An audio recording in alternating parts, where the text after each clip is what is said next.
My name is Dale Mason. I'm a retired homicide detective. I retired after 30 years of service. As far as I was concerned, being assigned to homicide was the best job in the business. It was a Tuesday, and it was a regular work day for me. Well, babe, I think I'm gonna turn on in. I worked a shift during the day. The phone rings, and he instinctively knows who it is. Mason. It's not a friend. It's work. Where? You can feel it when they call. It would always be someone that outranked you. I'm on my way. And it would always be a situation where you had to go from 0 to 60 immediately. Looks like I gotta go to work. When those calls come in, there is a certain urgency by the caller, and you're supposed to immediately go there, bail out of an aircraft at low altitude, and somehow resolve this before you hit the ground.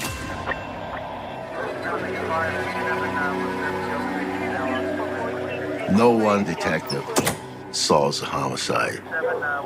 It's a team effort. You have to draw on all the experience of anyone that's willing to help you. Is Detective Hooper here yet? Yeah, he's over in the garage. When Mason arrives at the residence where this occurred,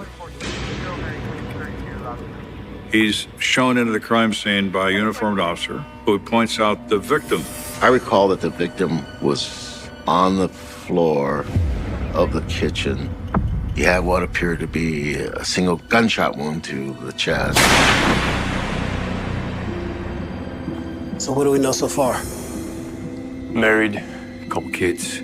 Wife said he just got home from work. He's a pharmacist by trade. He owns several drugstores in Carson, California, more of a working class, tough kind of neighborhood. But he lives in Huntington Beach and travels back and forth to work.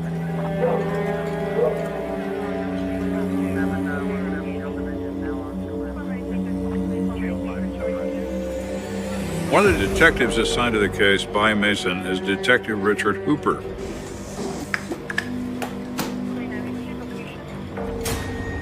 I think I got something. Hooper has discovered the briefcase. Mason gets down on one knee and looks in this briefcase, and it's filled with cash. Well, that's interesting. How much do you think's in there? I don't know. I was informed sometime later that there was $30,000 in cash in the briefcase. Now, why is a pharmacist traveling around with 30 grand in his briefcase? He is a pharmacist, which means he can buy Schedule I narcotics. The question becomes, what is your work, Franklin? And what are you doing with this much cash? The other question is, why is it still there? Why not take the money? Well, the answer is they either don't know about the money or they panic after they shoot him. You have evidence? I have no idea who the suspect could be. It could be a neighbor, it could be the wife. It's a mistake to focus too soon on a particular suspect. So then you get tunnel vision and you start looking for evidence that tends to incriminate someone rather than just trying to find the truth. Anything else interesting? Not really. Haven't found any casings. The fact that there are no shell casings told me the weapon used was a revolver. Most people in 1989 had revolvers, where the casing is retained in the cylinder after the round has been fired. I had a great opportunity to work with Detective Dale Mason. He is one of the best detectives dealing with homicide cases that I ever met in Orange County. Detective Mason will generally just eyeball the crime scene. After he accumulates enough information, he will start talking with individuals Meet you back at the station. that were actually at the crime scene.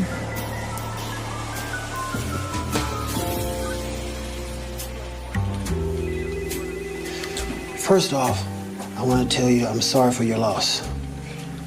And Mason is careful when he approaches her. He doesn't want to alarm her or make her believe that somehow he is suspicious of her or even suspicious of her husband. He opens up with the standard line of questioning. So tell me about Franklin. He's 43 years old. He's originally from China. The victim had immigrated from China. He owned and operated at least 2 pharmacies in Los Angeles. Of course, the 70s were really pivotal years, and during that time, we had a lot of immigration from Southeast Asia, for instance. A lot of those people came to California because they were escaping the horrors in their homeland. And you really liked Los Angeles, but we just always been more comfortable living in Huntington Beach. It was not unusual at all for families to live like in the suburban communities of Orange County and work in downtown Los Angeles. She says he worked in a bad neighborhood filled with other immigrants, and they all loved him because they saw him as a brother, that he too was an immigrant to the United States, just like them. He was a very kind individual that really wanted to help his community. This crime, when it happened, must have been an absolute shock to the community because it would have been so unusual. He had a pharmacy up in the Carson area, and he was an important person in that community. They weren't customers, they were his friends.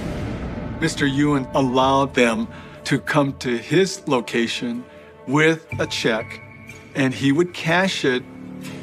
And it finally strikes Mason. It's the 31st of January. It's the end of the month. People get paid by the end of the month. He has that much money because he is prepared to cash people's checks. He had a ton of cash on him all the time. That's when I convinced him to hire security guards. He hired licensed security guards, but he didn't go through an agency. If you were licensed and matched a certain image and could be intimidating, I think he would hire you. So he therefore would use them to protect him when he had that kind of money. When he would drive home, they were instructed to follow him to a certain exit. Then he would get off at that exit off the freeway and proceed to his house a short distance away, but they weren't permitted to follow him, so even they would know where he lived. Victim didn't trust the security guards 100%. So that gives Mason something to go on. Who are these people, and do they connect to this crime in some way? Well, thank you for coming in. Because he believes Mrs. Yuen is not part of this.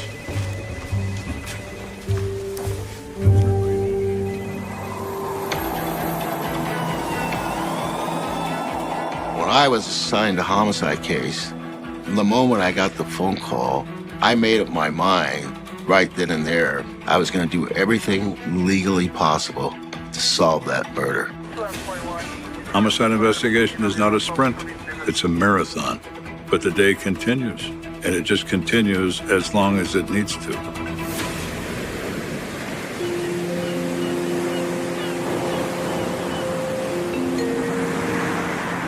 At 9:30 in the morning, I'm at the autopsy. What do you have for me? Pathologists ruled that it was a homicide and the cause of death was a gunshot wound to the heart. Looks like a 38 or a 357 Magnum. The bullet size in those two are the same. The difference is the amount of propulsion. Now that we had the bullet, if and when we found the murder weapon, we could do a comparison. You mind if I use your phone? There's certain characteristics of the bullet as it comes out of the gun that creates a unique look.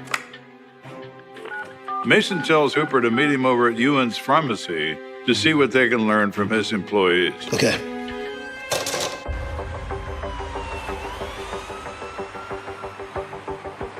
I started to form the opinion early on, one, that the suspect was someone that had inside information.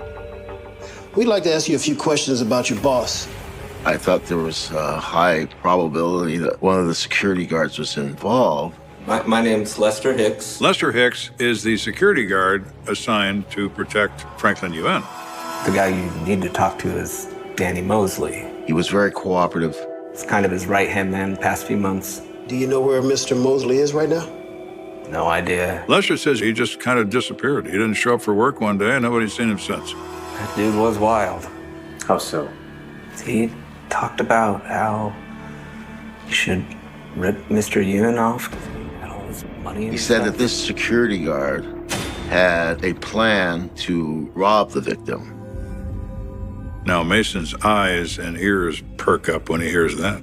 Here's a guy, Lester Hicks, saying out loud that Danny Mosley, the long-term security guard, has mentioned robbing Franklin Ewan. Well, that's interesting. All right, Mr. Hicks, thanks. Well, Mr. Mosley, why did you disappear? Putting your final touches on the plan to rob and kill Mr. Ewan? Well, I think we better find out.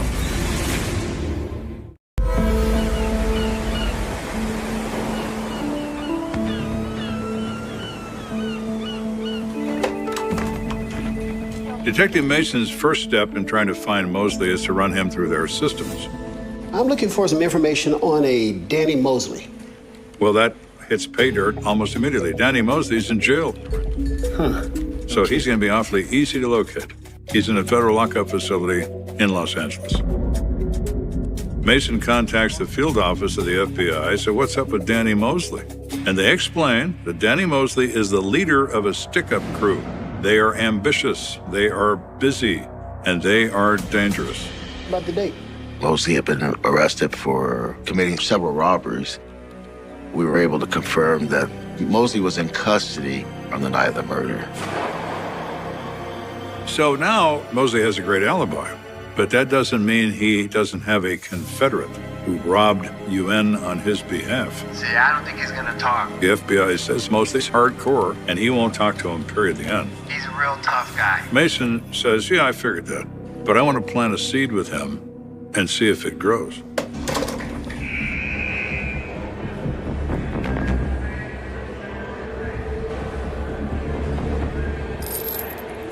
I was hoping that we could shake Mosley up, make him nervous, and maybe get him to communicate with someone about any knowledge that he might have concerning the murder of our victim. Who the hell are you? I ain't got nothing to say to you. That's okay, Danny, because I just need you to listen. Dale Mason is just very straightforward. You don't see him laughing and being jovial. He's just got this straight line approach, but it's very, very effective. We told him that we knew that he was involved in the murder of our victim, and that sooner or later we'd be back to pick him up. Guard! Mason is aware that criminals are very evasive, easily frightened, and if you convince them that you know something, they're going to panic. So Mason waits. He knows it will happen because Mosley's got nothing else to do. He's in jail. Nothing to occupy his time except his own fear. It takes 2 weeks in Mosley's case.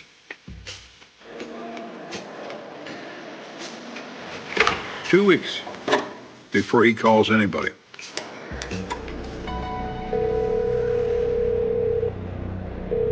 Hey, Mosley, what's happening? Their calls are recorded. They are told that. So criminals believe, because they're smart guys, that they'll just speak in code and their friends will know what they mean.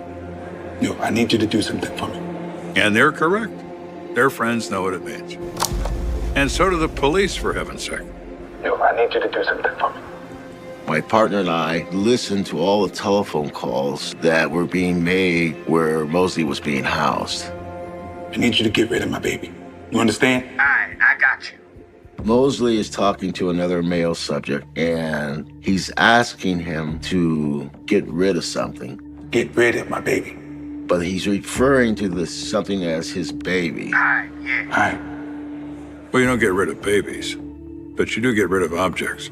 It was obviously something he was trying to either destroy or conceal in some manner.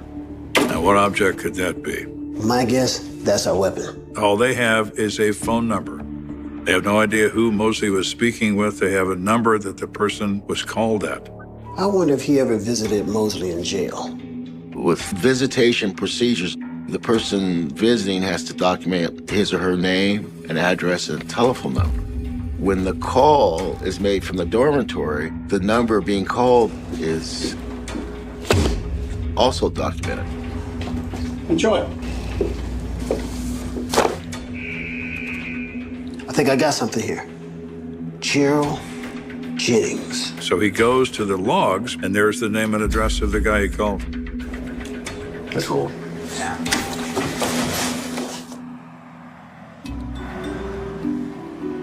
He runs a background on this kid, and he's not what he thinks he should be. He was a young man. He was a student at UCLA. He didn't have a criminal record. He'd never been arrested or anything like that.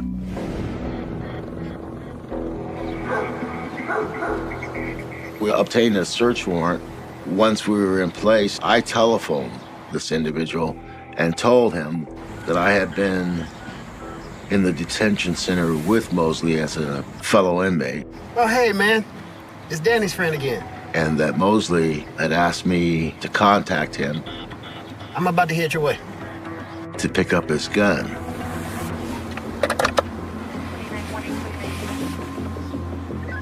I wasn't sure what he was going to do. I was hoping he would get the gun and leave the residence.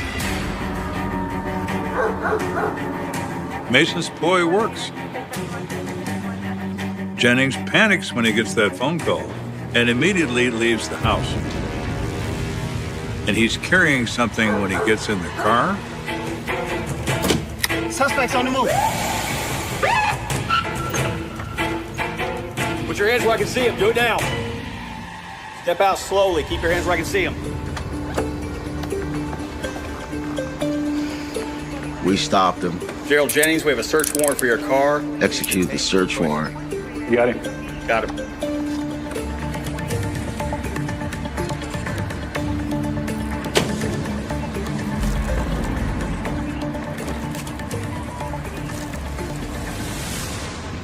And we found the .357 Magnum in the car.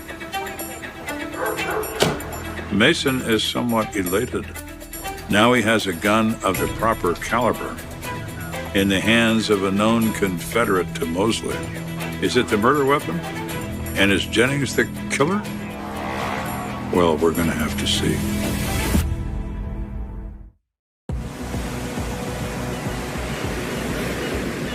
Detective Dale Mason is on the hunt for the murderer of Franklin Ewan, a pharmacist with a young family from Huntington Beach, California. Mason takes Jennings to his headquarters and locks him in an interrogation room and personally carries the gun to ballistics for examination. So now he's proceeding quickly to answer both questions. Is it the gun, and is it the guy?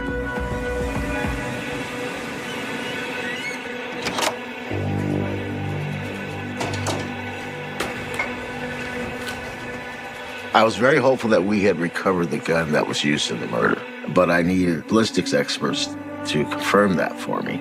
Y'all mind telling me what's going on? Jennings initially wants to play bad guy. I mean, you have no right to keep me. He's saying all the bad guy things, but he doesn't mean it. Well, you know you're not here for nothing. He had a kind of a smug attitude, as though he was above it all. We're investigating a murder. Mason sees through the bravado to cover the fear.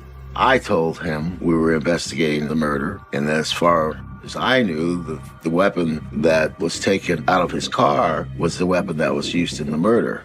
If you don't cooperate, we're gonna bring you down for murder. When I told him that I thought that he had possession of a gun that was used in the murder, that got his attention. And now Jennings looks like he's going to have a coronary. I'll be back. And Mason gets up and leaves.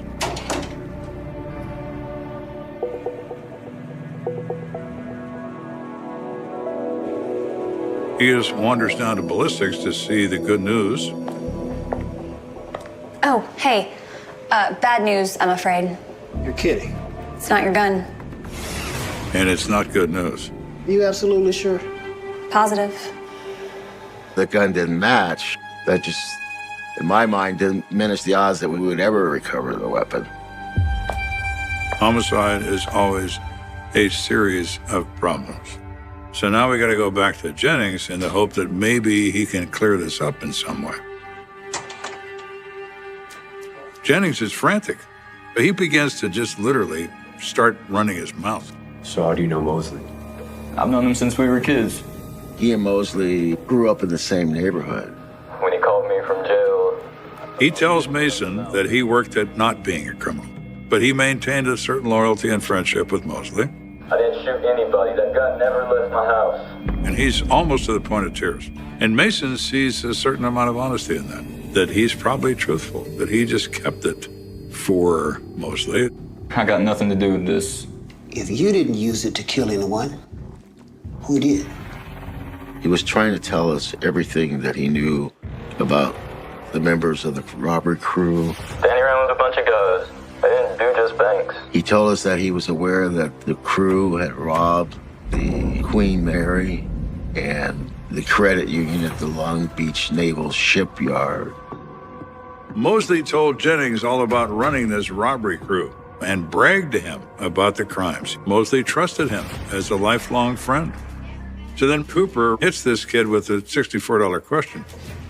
This crew, this Mosley crew. Got a name? Give us something.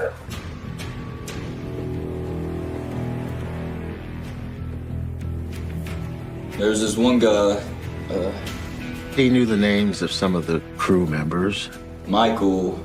He told us about one in particular. He had an Italian last name. The subject had recently left California and returned to Cleveland, Ohio. Benicio. Michael Benicio. He said his name is Michael Benicio. He was part of that crew. He was in all the robberies. See? Now that wasn't so hard, was it? Can I go now? Yes. Yes, you can. I felt in my gut that we were headed in the right direction.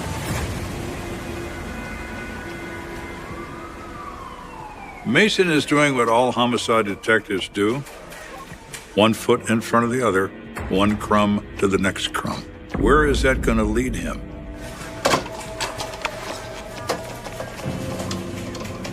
Mason knows it will lead me wherever it must. I got a name I want to run by you. Michael Benicio? Is he in jail right now? We learned that Michael, since returning to Cleveland, had been arrested for robbery. Oh, he's out. Benicio makes bond, but he's bonded by his parents who put up their house to get him out of jail. So he knows if he bails or runs, the parents lose their home. He's not going to do that. So he's going to stay in Cleveland, and they know where. Thanks. I appreciate it. I thought it was critical to get to Cleveland as soon as possible. Sometimes timing is everything. We needed to get to Michael while the door was open, while the opportunity was there. Mason won't back off. He'll go to Cleveland. He'll go to Mars if he has to. It's time to confront Michael and find out what he knows.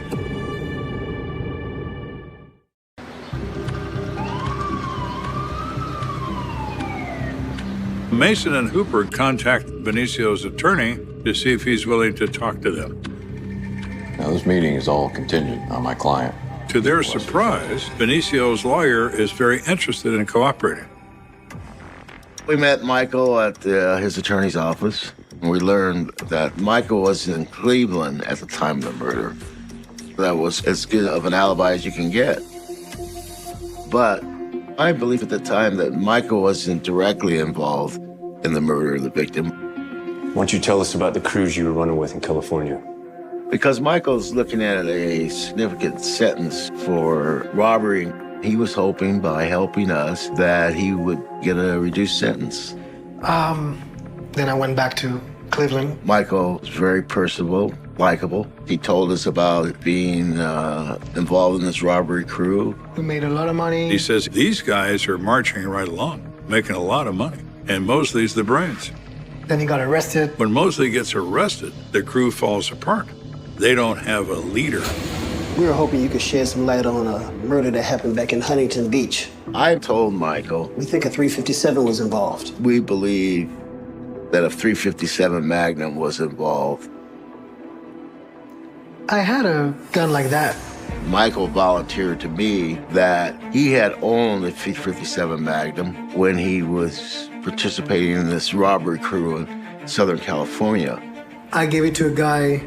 Benicio tells them he didn't want to travel across state lines with that gun, so he gave it to a Confederate, a guy who was also a member of the stick-up crew, whose name was Willie Linton Hall. Mr. Hall told Benicio he would keep his gun for him until he returned from visiting his parents. Willie's a bit crazy, you know? Michael told me that Hall was the kind of person that can actually commit the murder. Benicio says Hall probably did that murder because he's crazy enough to do that. And Mosley had talked to him about this pharmacist that always had a lot of money. What makes you so sure Willie Hall's the guy? One word.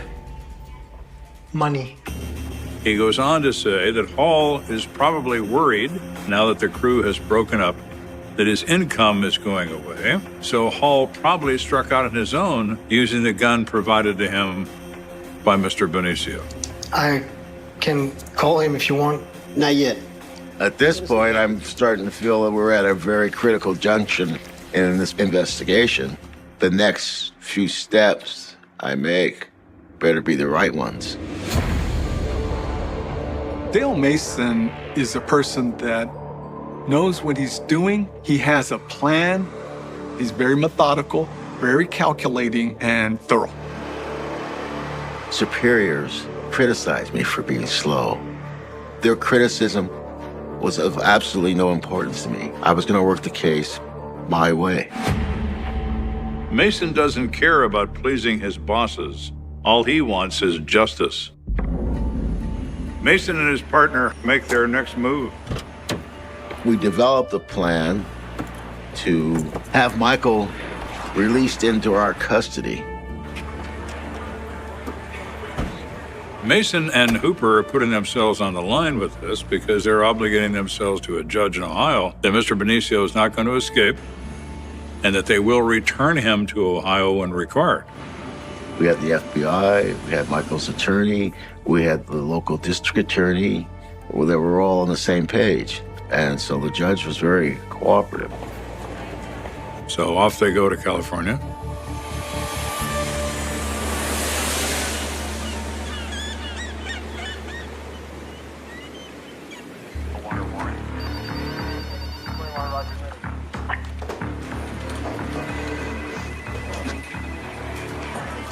The plan is for Benicio to call Hall and invite him out to lunch. Hey, Willie, it's Benicio. We wanted him to drive to a location that would take a considerable amount of time to get there so that he and Hall would have an opportunity to talk. Detective Mason's a smart guy. He understands you don't just bring up a subject of a murder in 6 blocks. He tells him, pick a place that's several miles away so you have ample time to get around to Mr. UN. Okay, I'll pick you up around noon. So Benicio makes the call. Don't forget the gun, huh? Mr. Hall agrees to go all the way across town with Benicio to go have lunch.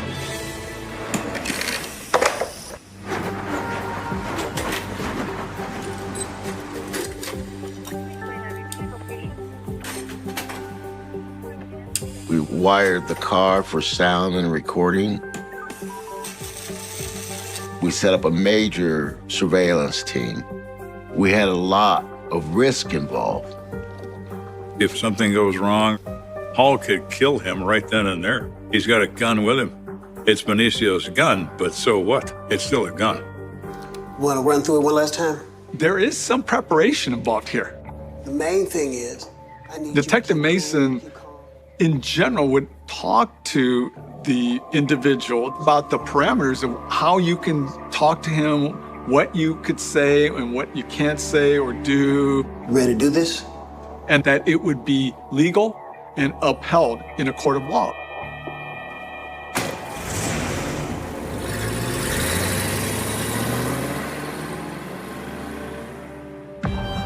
Now, when Mason sets up this plan, does he know that Hall is the one, as Hall is the shooter? Maybe. The only guy that knows is Hall. and you're relying on a fellow criminal, Benicio, to elicit that information. It's another step by step, and Hall happens to be the next step. So off they go, and Benicio goes to Hall's apartment and picks him up.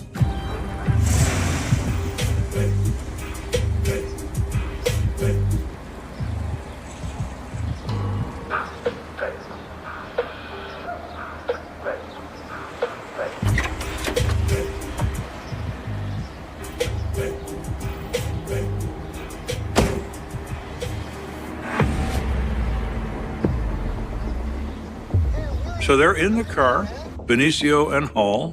Where the hell you been at? Reliving old times. Remember the run at the Navy Yard? We almost hit them cops on the way out. As two buddies who also happen to be bandits. Yeah, that one was close. Benicio finally looks at Hall and says, What happened to that guy? You know, the pharmacist? hey, whatever happened to that, that pharmacist dude? The one that had all of the money. That Mosley was his guard for a while. Did you end up robbing him? I tried to rob the dude. Dude wouldn't give me the briefcase. So, I blasted him. And he says, yeah, I tried to rob him, but he wouldn't give me the briefcase, so I blasted the. Oh, my. Guess what? No more investigation. Now it's laser focus on Willie Linton Hall.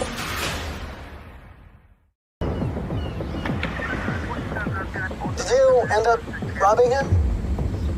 So after this light conversation between bandits, Hall looked at him and smiled and said, I blasted that son of a bitch. I blasted him. So now Mr. Hall has just confessed to a murder on tape in front of a witness. Hall goes into some detail. He talks about surveilling him. I was watching him. He tells Benicio his income is falling apart. There is no more work without Danny Mosley. So now what? And Hall remembers the pharmacist. I knew we had the money, and I needed it.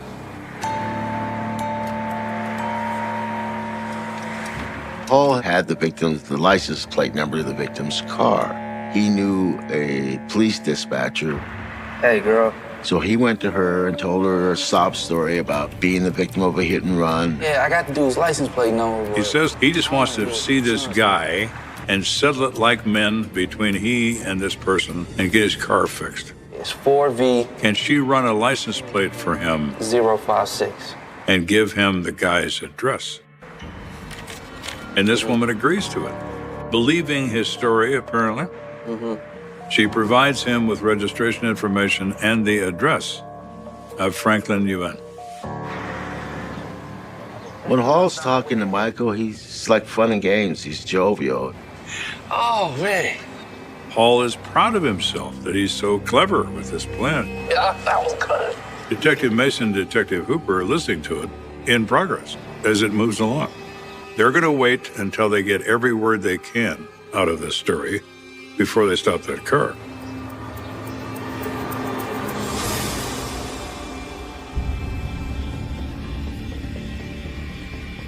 Hall tells Benicio that the night of the shooting, he drives to that house and finds no place to hide. So he decides that he has to climb a tree, which is almost something out of a cartoon, but that's what he does. And he waits for UN to come home.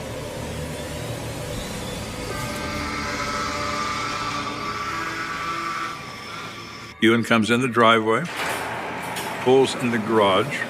Hall drops out of the tree and goes into the garage to confront him.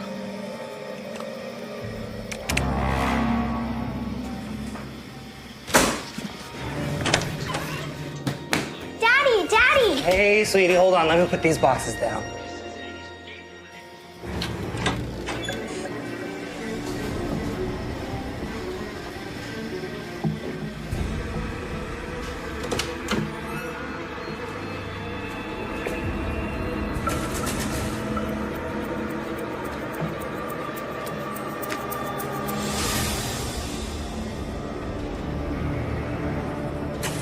Hall says that he confronted him in the garage, Briefcase, hand it over. demanded the briefcase. When he confronts him, Briefcase, I want it. Hand it over. What do you want? Give it to me. Get out of the house. something goes wrong.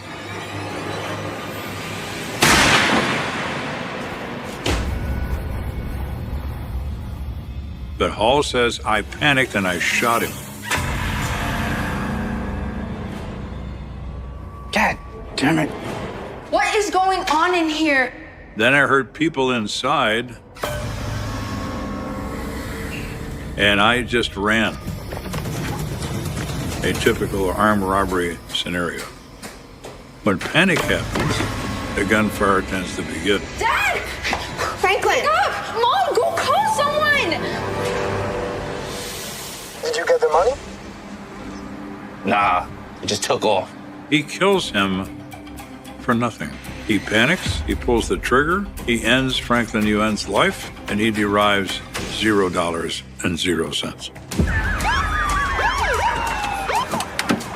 LAPD, keep your hands where we can see them. See your hands. We called in LAPD, had him stop the car. We took Michael and Willie Hall into custody. That's the best feeling in the world. We just made our case. We got a suspect in custody.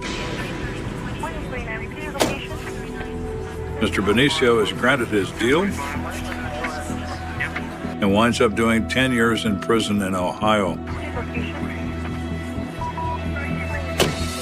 Mr. Hall is taken to trial for first-degree murder and given the overwhelming evidence in the case. The jury has no difficulty finding him guilty.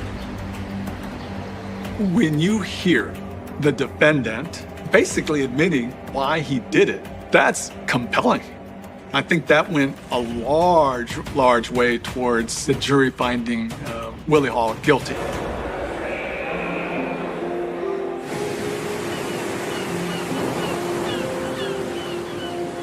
Once he was convicted, once he was in prison, that definitely was a day that people in the community were happy that he was no longer going to be able to terrorize anyone. Franklin Yuen remains in the grave. What was his crime? He didn't have one. He was an innocent victim, living his life in the best way he thought he could, to take care of himself and his family. It's a terrible thing for young kids to see or witness the death of one of their parents. I can't imagine they'll ever recover from that. I would just extend my admiration and respect for the strength that they've carried out in living their life after losing their father. One of the things I'm the most proud of is the Huntington Beach Police Department. The crime of this kind of magnitude, police would not stop until they solved it. They don't give up. There are odd twists in these investigations. And then as an investigator, you can find one tiny bit of information that gets you one step closer. It's what makes you tick. It's what gives you the energy to keep going. Every homicide detective everywhere in the world, Detective Mason included, wade through quicksand that's waist deep for months and sometimes even years to find the Willie Linton Halls of the world because no one else is going to. The heat sits on the city like a held breath, a flat, bright pressure that makes the asphalt ripple and the glass tremble, a hum in the power lines, a dog barking somewhere past the stucco wall. You're on a silent street in West Phoenix in the summer of 2005, and the sky looks too big for one city to carry. A girl is late to call home. A porch light is on. A ceiling fan clicks. Then the sound that will split a family into a before and an after, a car door closing and not opening again. The story begins in that pause, in that small sound that seems harmless until it becomes the only thing anyone can remember for sure. The report later will say it cleanly.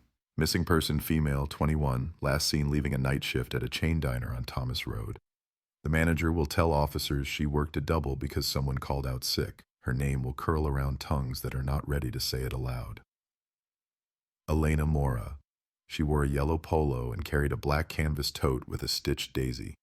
Security footage shows her smiling at a regular, dropping a bill on a counter, pocketing tips without counting. Outside, a white sedan idles near the alley. The tape flickers for 1 second at 1:14 a.m., a small glitch. The image returns, and the sedan is gone. The alley is empty. Elena never makes the turn toward the bus stop. In the morning, her mother calls her phone, and it rings on a nightstand 2 rooms away. A charger engages, a red light blinks, the air conditioner blows cold into a warm house that will never feel right again. By noon, the flyers are printing. By evening, the posters go up in gas stations and laundromats and in the break room of the diner. The city keeps moving. The sun falls like a hammer, hard and sudden. Drivers throw shadows that look like tire tracks. Headlines grow teeth. Cold case. Missing in the desert. Family begs for answers. Detectives start where they always start, with the known circle. The boyfriend is awkward, more scared than helpful, clutching a plastic water bottle until it caves. The coworker who picked up Elena's first-hour shift smokes behind the building and says too loudly that she never saw a white sedan. The manager tries to be useful, offers payroll logs and a pile of complaint cards, then remembers that the outside camera has a dead zone. Everyone makes a timeline like a prayer. 1:07 a.m. she clocks out. 1:12 a.m. she waves to the dishwasher. 1:14 a.m. the glitch. 1:16 a.m. nothing. The alley gives them a single thing that looks like something, a penny with a smear of something dark that turns out to be motor oil, and a torn corner of a receipt with the words "thank you" slashed by a black marker heart. It could belong to anyone. It could mean nothing. Still, it goes into a bag, and the bag goes into a box, and the box sits on a shelf that will gather 12 years of dust. Every few weeks, the case gets a pulse. A caller says he saw a girl in a yellow shirt getting into a truck. The truck becomes a van, then an SUV, then a memory misfiled. Someone turns in a ring found near a canal, thin band, pawn shop, cheap, initials inside that match no one in the case file. A psychic writes a letter with a map drawn in violet ink and a star where the desert opens like a mouth. Officers drive there anyway, because you always drive there anyway, and the only thing they find is a sun-bleached cow skull and a swarm of flies. The city shrugs and swallows it. Summer ends. Another begins. Elena's mother learns the slow work of waiting, the decor of hope, the way to speak to reporters without giving her grief away for free. Years pass until the case becomes the kind strangers mention in pity and then forget. They move away. They come back for the holidays and ask if there has been any news. They bring pie and ask softly and stand in the doorway like visitors to a museum. The detective on the file retires with a cardboard box and a handshake. A younger detective inherits the shelf and the dust and the obligation to try. He is good with computers and bad at small talk. He is not old enough to remember the first news clip. He watches it anyway, the pixelated tape with the white sedan and the hiccup at 1:14 and the fluorescent kitchen where Elena laughs without knowing she is making the last sound the city will have from her for a very long time. One winter the city gets rain, the kind that turns alleys into narrow rivers and makes the radio sing with accident reports. A man walking his dog near the old switchyard finds a tote half buried in silt. The canvas has held. The daisy stitch is intact. There is sand inside and something else, a Polaroid sealed in a clouded sandwich bag, the square washed soft but not gone. The lab recovers the image grain by stubborn grain. The picture resolves until it stops moving. A back door, a hand on the edge of the frame. 2 reflective dots like the eyes of an animal, the timestamp burned along the bottom.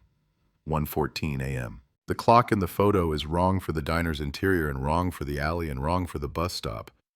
The wrongness makes it feel truer. The detective prints it and pins it under a light where the shadows run away. He visits the switchyard and finds a camera that belonged to a scrap supervisor who liked to take pictures of trains and teenagers tagging boxcars. The man died in 2011. His sister kept the camera and lives now in a small house with gravel instead of grass. She remembers the camera because it made a sound like a toy. She says her brother brought home stacks of photos and bragged about capturing real life. Real life, she says, and looks at the picture of the back door and the hand. The detective pulls a satellite of small things into orbit. He re-interviews the dishwasher, now a manager in a different neighborhood, with a gold chain and a nervous habit of checking the kitchen clock.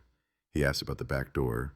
He asks about deliveries, about the man who sold cleaning supplies and cash, about the rule against propping doors open after midnight that everyone broke when the grease traps started to smell. He checks city permits from 2005 and finds the night the alley camera went in and the brand the manager picked because it was on sale at a surplus store. He gets a technician to speak plain about how a power brownout can make a tape skip. He asks which buildings on Thomas had their panels replaced that summer and why. The city answers in pieces. A transformer blew 3 blocks east the week Elena vanished. A service call report mentions a surge at 1:14 a.m. that forced a reboot. The white sedan without a plate in the alley never appears again. The dishwasher remembers a man who came around with pest control flyers, a quiet type who never looked at your face, who picked at his cuticles until they bled. The man's flyer lists a number registered to a storage unit complex on the south side. The complex sits now behind a new gas station. It opens at 9. The manager has a red shirt and a clipboard and the weary smile of someone who has seen every kind of loss put in a metal box and locked. Inside Unit C-17, abandoned for years until the fees piled too high, the police find a crate padded with old newspapers. The papers are from July 2005. The headlines are about heat and power outages. At the bottom of the crate is a stack of Polaroids that smell like old plastic and mold. Not bodies, not scenes, doors, back doors, side doors, delivery doors, a taxonomy of exits. Time scrawled in black marker, 1:12 a.m., 1:14 a.m., 1:16 a.m. The detective lays them in a row and feels the click when the pattern meets his bones. Someone had been timing how long a door would stay ajar. Someone had been collecting windows. A name rises from an address log like a bubble rising to the water's surface. The pest control flyer, the storage unit contract, a repair order for a white sedan with a dented bumper. The name is so ordinary it almost disappears. Daniel Wade. The file yields a driver's license photo with a lazy eye and skin gone stippled from sun. He worked nights. He moved often. He left little. He died in 2016 in a VA hospital 2 cities away. Pneumonia, no visitors. The detective reads the notations, the nurse initials, the time of death, and it feels obscene to be handed a conclusion by someone else's paperwork. He wants the confrontation. He wants the click of cuffs. He wants an answer that breathes. The tote is the only thing that breathes. The daisy, the canvas, the photographs that will not say they are evidence because pictures do not speak, they insist. The detective lifts a print from a plastic sheet and looks at it until his eyes water. The back door of the diner is a rectangle of light in a world of grease-streaked black. A hand at the edge like a suggestion. He measures the distance between door and alley, calculates steps, imagines a voice soft enough to make someone pause on a hot night. A question about a lost wallet, a small ask, a smaller detour, a vanishing that could fit inside a single breath. The city senses momentum. A reporter calls the mother and says the word solved, as if it were a gift she can unwrap and keep. The mother sits at her kitchen table with the phone pressed to her cheek and forgets how to swallow. She has been asked for hope so often she keeps a stack of phrases by the salt shaker, the safe ones that will not make the room spin. She chooses the one that thanks the public and asks for privacy. She hangs up and looks at the chair her daughter used at breakfast. The cushion is flattened by time. The table has a water stain like a small moon. When the press conference happens, it is noon and the microphones glitter like fish. The detective reads the statement he has prepared twice too many times. Linked evidence, recovered property, posthumous identification of a person of interest, community closure. A solved cold case, the headline declares, and the words bounce off the ceiling and fall at his feet like coins he does not want to pick up. He speaks quietly about the alley and the door and the minute that chipped away at a life. He does not say the word solved because he cannot make it sit right in his mouth. He says the name Elena and lets it be the last sound. At night, the city returns to its normal tremble. Traffic breathes. The desert lurks beyond the tract homes with their oranges and their gravel and their motion lights. People turn off televisions and wonder why the room is not lighter. The detective walks out to the parking lot and stands under the buzz of a sodium lamp, thinking about timed doors and small glitched minutes and how hunger does not always look like a person in a mask. Sometimes it looks like patience. Sometimes it looks like a clipboard. He closes his eyes and hears the click of the ceiling fan, the crumple of a flyer on a bulletin board, the soft thwip of a Polaroid ejecting into air that is too dry for mercy. There is a storage unit key still unaccounted for. There is a map with a red pin pushed into the paper where the desert breaks into drainage. There is a chain of photos that ends one door short of a match. A neighbor remembers a smell the week after Elena vanished, sweet and wrong, but cannot say which day. A bus driver thinks he saw a girl with a daisy bag, but the timetable says otherwise. The last open space in the box is the size of a clue no one has yet named. People say the case is closed and the air refuses to agree. It tastes like dust and copper. It tastes like a question hiding under a word no one should have said so easily. The city pretends to exhale after the press conference, but the breath catches on something sharp. Inside the precinct, the younger detective sits at a desk that used to belong to someone with a heavier hand and a lighter touch. He opens the case file like a door he's memorized and stares at the list of artifacts until the letters rearrange into a pattern that isn't there. Tote recovered, Polaroid recovered, Unit C-17 delinquent, Daniel Wade deceased, white sedan, plate unknown. He writes the hour again on a yellow legal pad. 1:14 a.m. He writes it as if it were a word in a language he could learn by repetition. 1:14 a.m. He wonders what a minute weighs. He wonders how many objects it can carry before it breaks. He adds a question mark after the time and lets the shape of doubt sit there like a thumbprint. He drives to the storage complex because paper is thin and rooms are heavy. The manager with the red shirt meets him at the keypad and says the units have a smell in summer, like pennies and carpet glue and something dead you can't find. She says people rent space for the strangest reasons. She says grief needs square footage, too. He walks past corrugated doors that rattle like teeth. At C-17, he stands very still, the way you stand at an old accident site and try to hear the echo. The unit is empty now, swept, but absence has its own texture, a chalky rectangle where a crate once sat, a half-moon of rust from a forgotten dolly.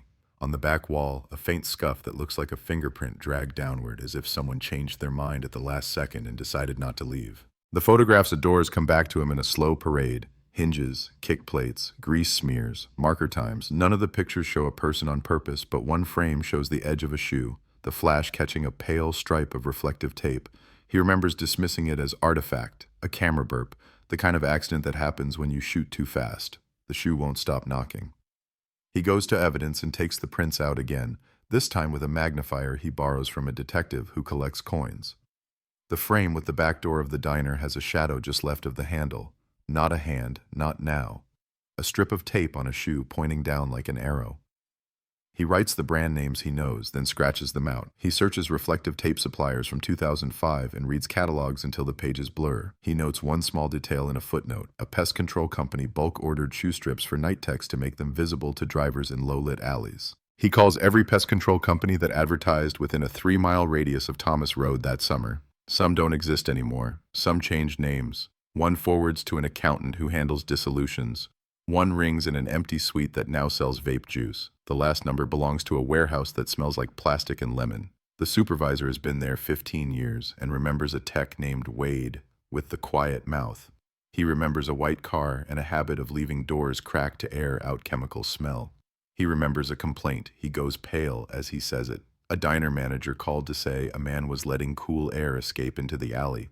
And could the company remind him of the rule? The supervisor wrote Wade, doors in a logbook, and underlined it once. He points to a shelf and says the old books are stacked in order if the detective wants to get dusty. The logbook coughs up the date, June 24th, 2005. A service call at 11:42 p.m. at the diner on Thomas. Notes, roach activity behind grease trap, back door propped to vent odor.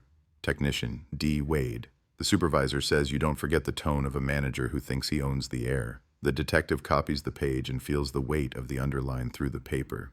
He asks for old uniforms, old shoes, anything with reflectors. The supervisor says they throw shoes away for liability. He says one pair came back with a split sole and he tossed them in a trash bin behind the building. The detective asks the date. The man closes his eyes. He says July. He says heat wave. He says he remembers because a stray jumped into the bin and came out with a shoe like a prize. He gestures an apology to the air, as if the air were a person. Back in the file, the torn receipt corner with the marker heart is still tagged as irrelevant.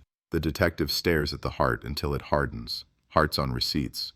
Who draws them? Servers, mostly. Tired ones and kind ones, and the ones who need an extra $1 to pay a late fee. But customers draw them too, when they think the server needs cheering or when they want to be remembered. He looks again at the Polaroid of the back door. The thank you on the receipt corner has a font that the diner chain retired in early 2005. According to an interior memo he finds in a labor case online. He prints the memo and circles the font change date, July 1st. If the receipt corner shows the old font, it likely came from June, a heart drawn the week before Elena vanished. It could be nothing. He writes it down anyway. Crime is made of could be nothing that turned. He goes to see Elena's mother because the file says visits build trust and trust builds testimony. She opens the door before he knocks and calls him by his first name, which surprises them both. She makes tea she does not drink and sits at a table where a compliance folder shares space with a framed picture of a girl with a daisy drawn on her wrist in pen. The mother says she kept working after the press conference because solved is not a word you can live on. She says the calls are different now. The cruel ones stopped. The strange ones doubled. A man called to say he dreams of doors. A woman mailed a key that does not open anything. A teenager sent a drawing of a hallway with a circle around a spot where the floorboards squeak. The detective listens the way you hold a candle in wind. He asks about the week before the vanishing. She remembers lemons. She remembers her daughter practicing how to hold a tray with 3 coffees and not breathe when people were rude. She remembers Elena drawing hearts on scraps of paper when she listened. The detective tells her about the storage unit and the bulk order of shoe tape. She flinches at tape, not at storage. She says tape makes her think of packages arriving without warning. Before he leaves, she brings him a shoebox with a rubber band so dry it breaks in surrender. Inside are napkins with numbers, Polaroids of birthdays, a crumpled flyer with a reward amount that looks obscene beside a photo of a child blowing out candles in a kitchen with a broken blind.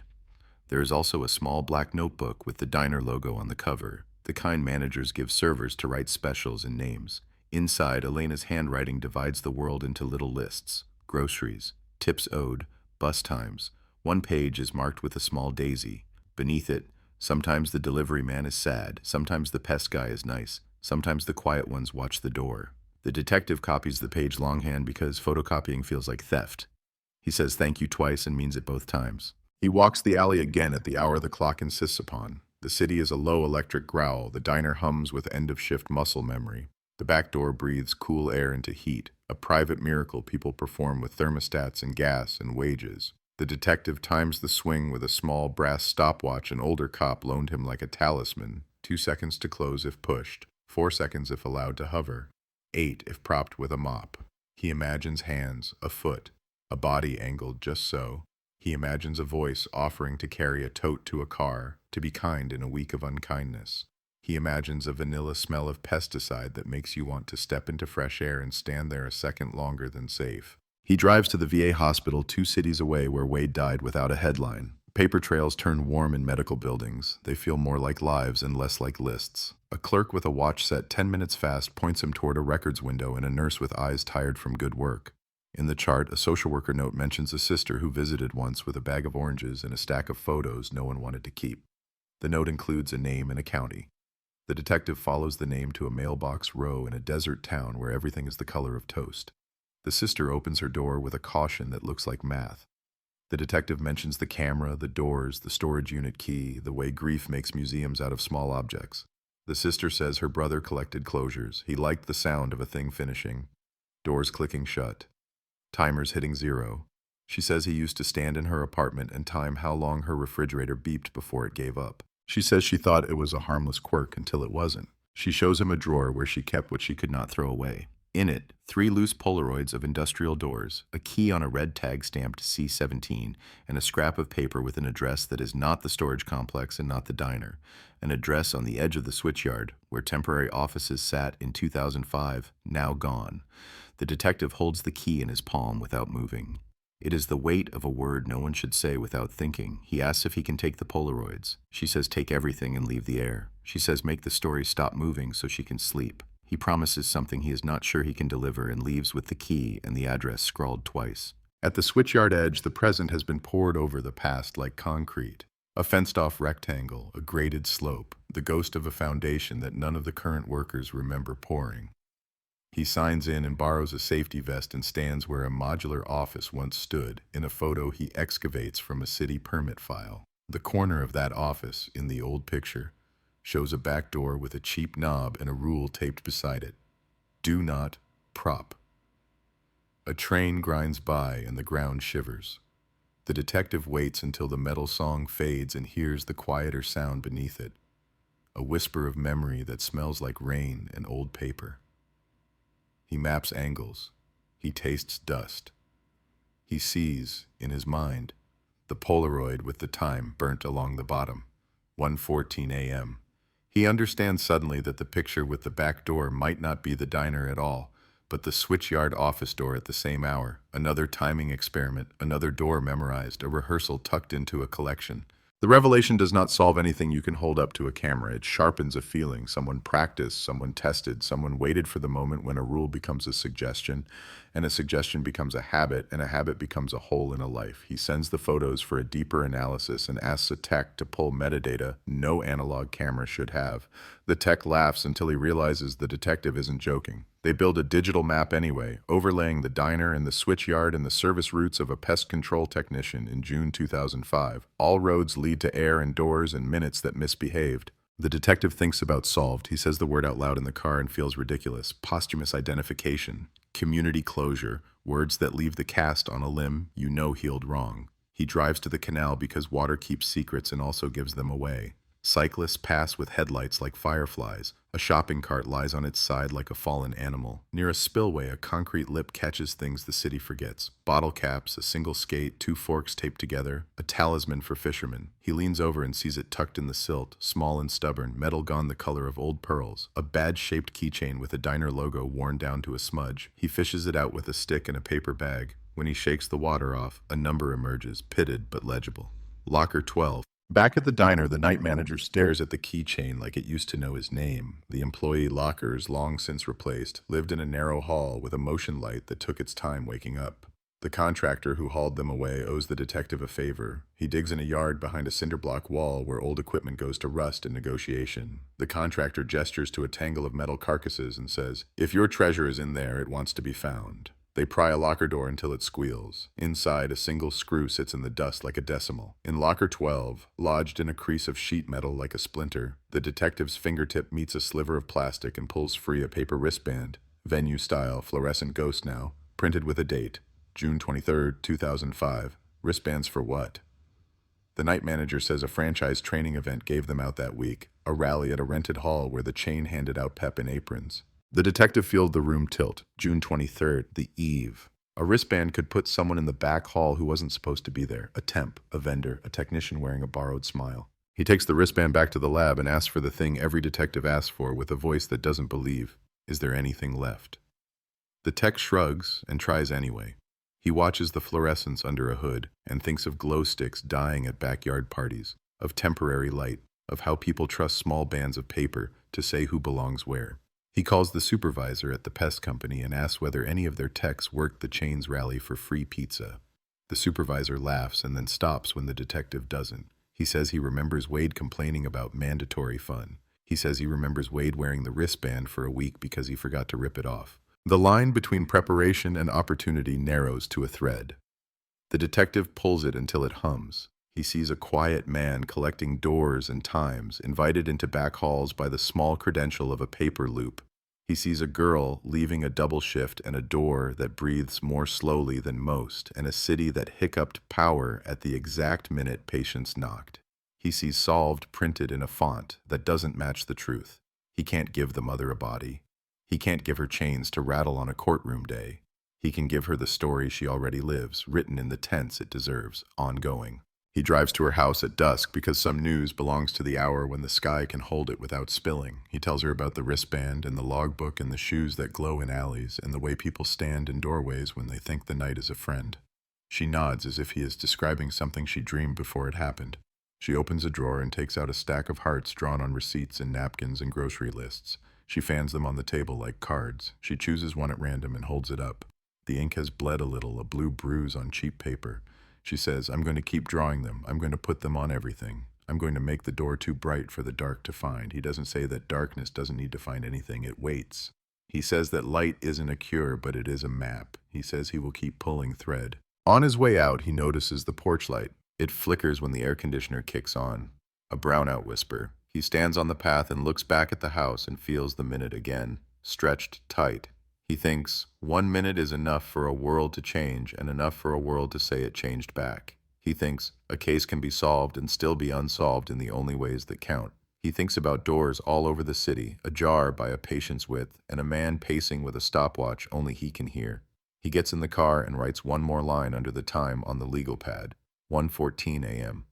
Rehearsal or performance. The detective does not sleep so much as pause. The case hums behind his eyelids like the power lines over Thomas Road, that taut electric song that never finishes. Morning is an arrangement of small movements, coffee the color of hard work, notes reorganized so the dots start to connect themselves out of shame. He writes the word rehearsal and circles it. Performance sits beneath it like a shadow that chose to stay. He thinks about timing and doors and light that falters on command. He thinks about the minute that misbehaved and the men who know how to make a minute kneel. At the utility office, a woman in a cardigan that looks like summer turned polite shows him a stack of service logs for June 2005, photocopies with the corners cut the way careful people cut corners to keep paper from snagging. She says the city had a run of micro outages that month, tiny dips that make clocks blink and cameras restart without turning heads. She says they cluster along one feeder line that shares space with the alley behind the diner and the switchyard edge. The pattern is a row of small teeth on a graph. The detective tilts the page until the teeth become a sentence. At 1:14, it bit down. He asks who can cause that. She says lightning, bad ground, equipment cooked by heat. He asks who else. She says people with keys, people who touch the panels and never drop a screwdriver. She pauses before she adds, people who learn where the city keeps its arteries. He takes the addresses of 3 other micro outages from the same week, little scars on a grid, and drives them in a loop like it is an errand. At the first, a laundromat replaced now by a smoothie shop, the owner keeps a drawer of old found things to show anyone who still remembers coins. Buttons, bus tokens, a key with no home, a laminated card for a pest control technician who quit mid-season 15 summers ago. The photo on the card is a face that refuses to face the camera, a profile with a slant, a mouth that looks half-spoken. The name is Daniel Wade. The owner says the tech left the card after a spill behind the dryers and never returned for it. He says the night after, the lights flickered for a breath and the security camera lost 30 seconds in a jump. The detective takes a picture of the card on the counter, the way it looks like a thing found on a beach after a tide. At the second address, a bakery used to prop its back door open to make the ovens bearable. The new tenant sells tires and speaks of ghosts with the matter-of-fact tone of a man who has moved rubber all day.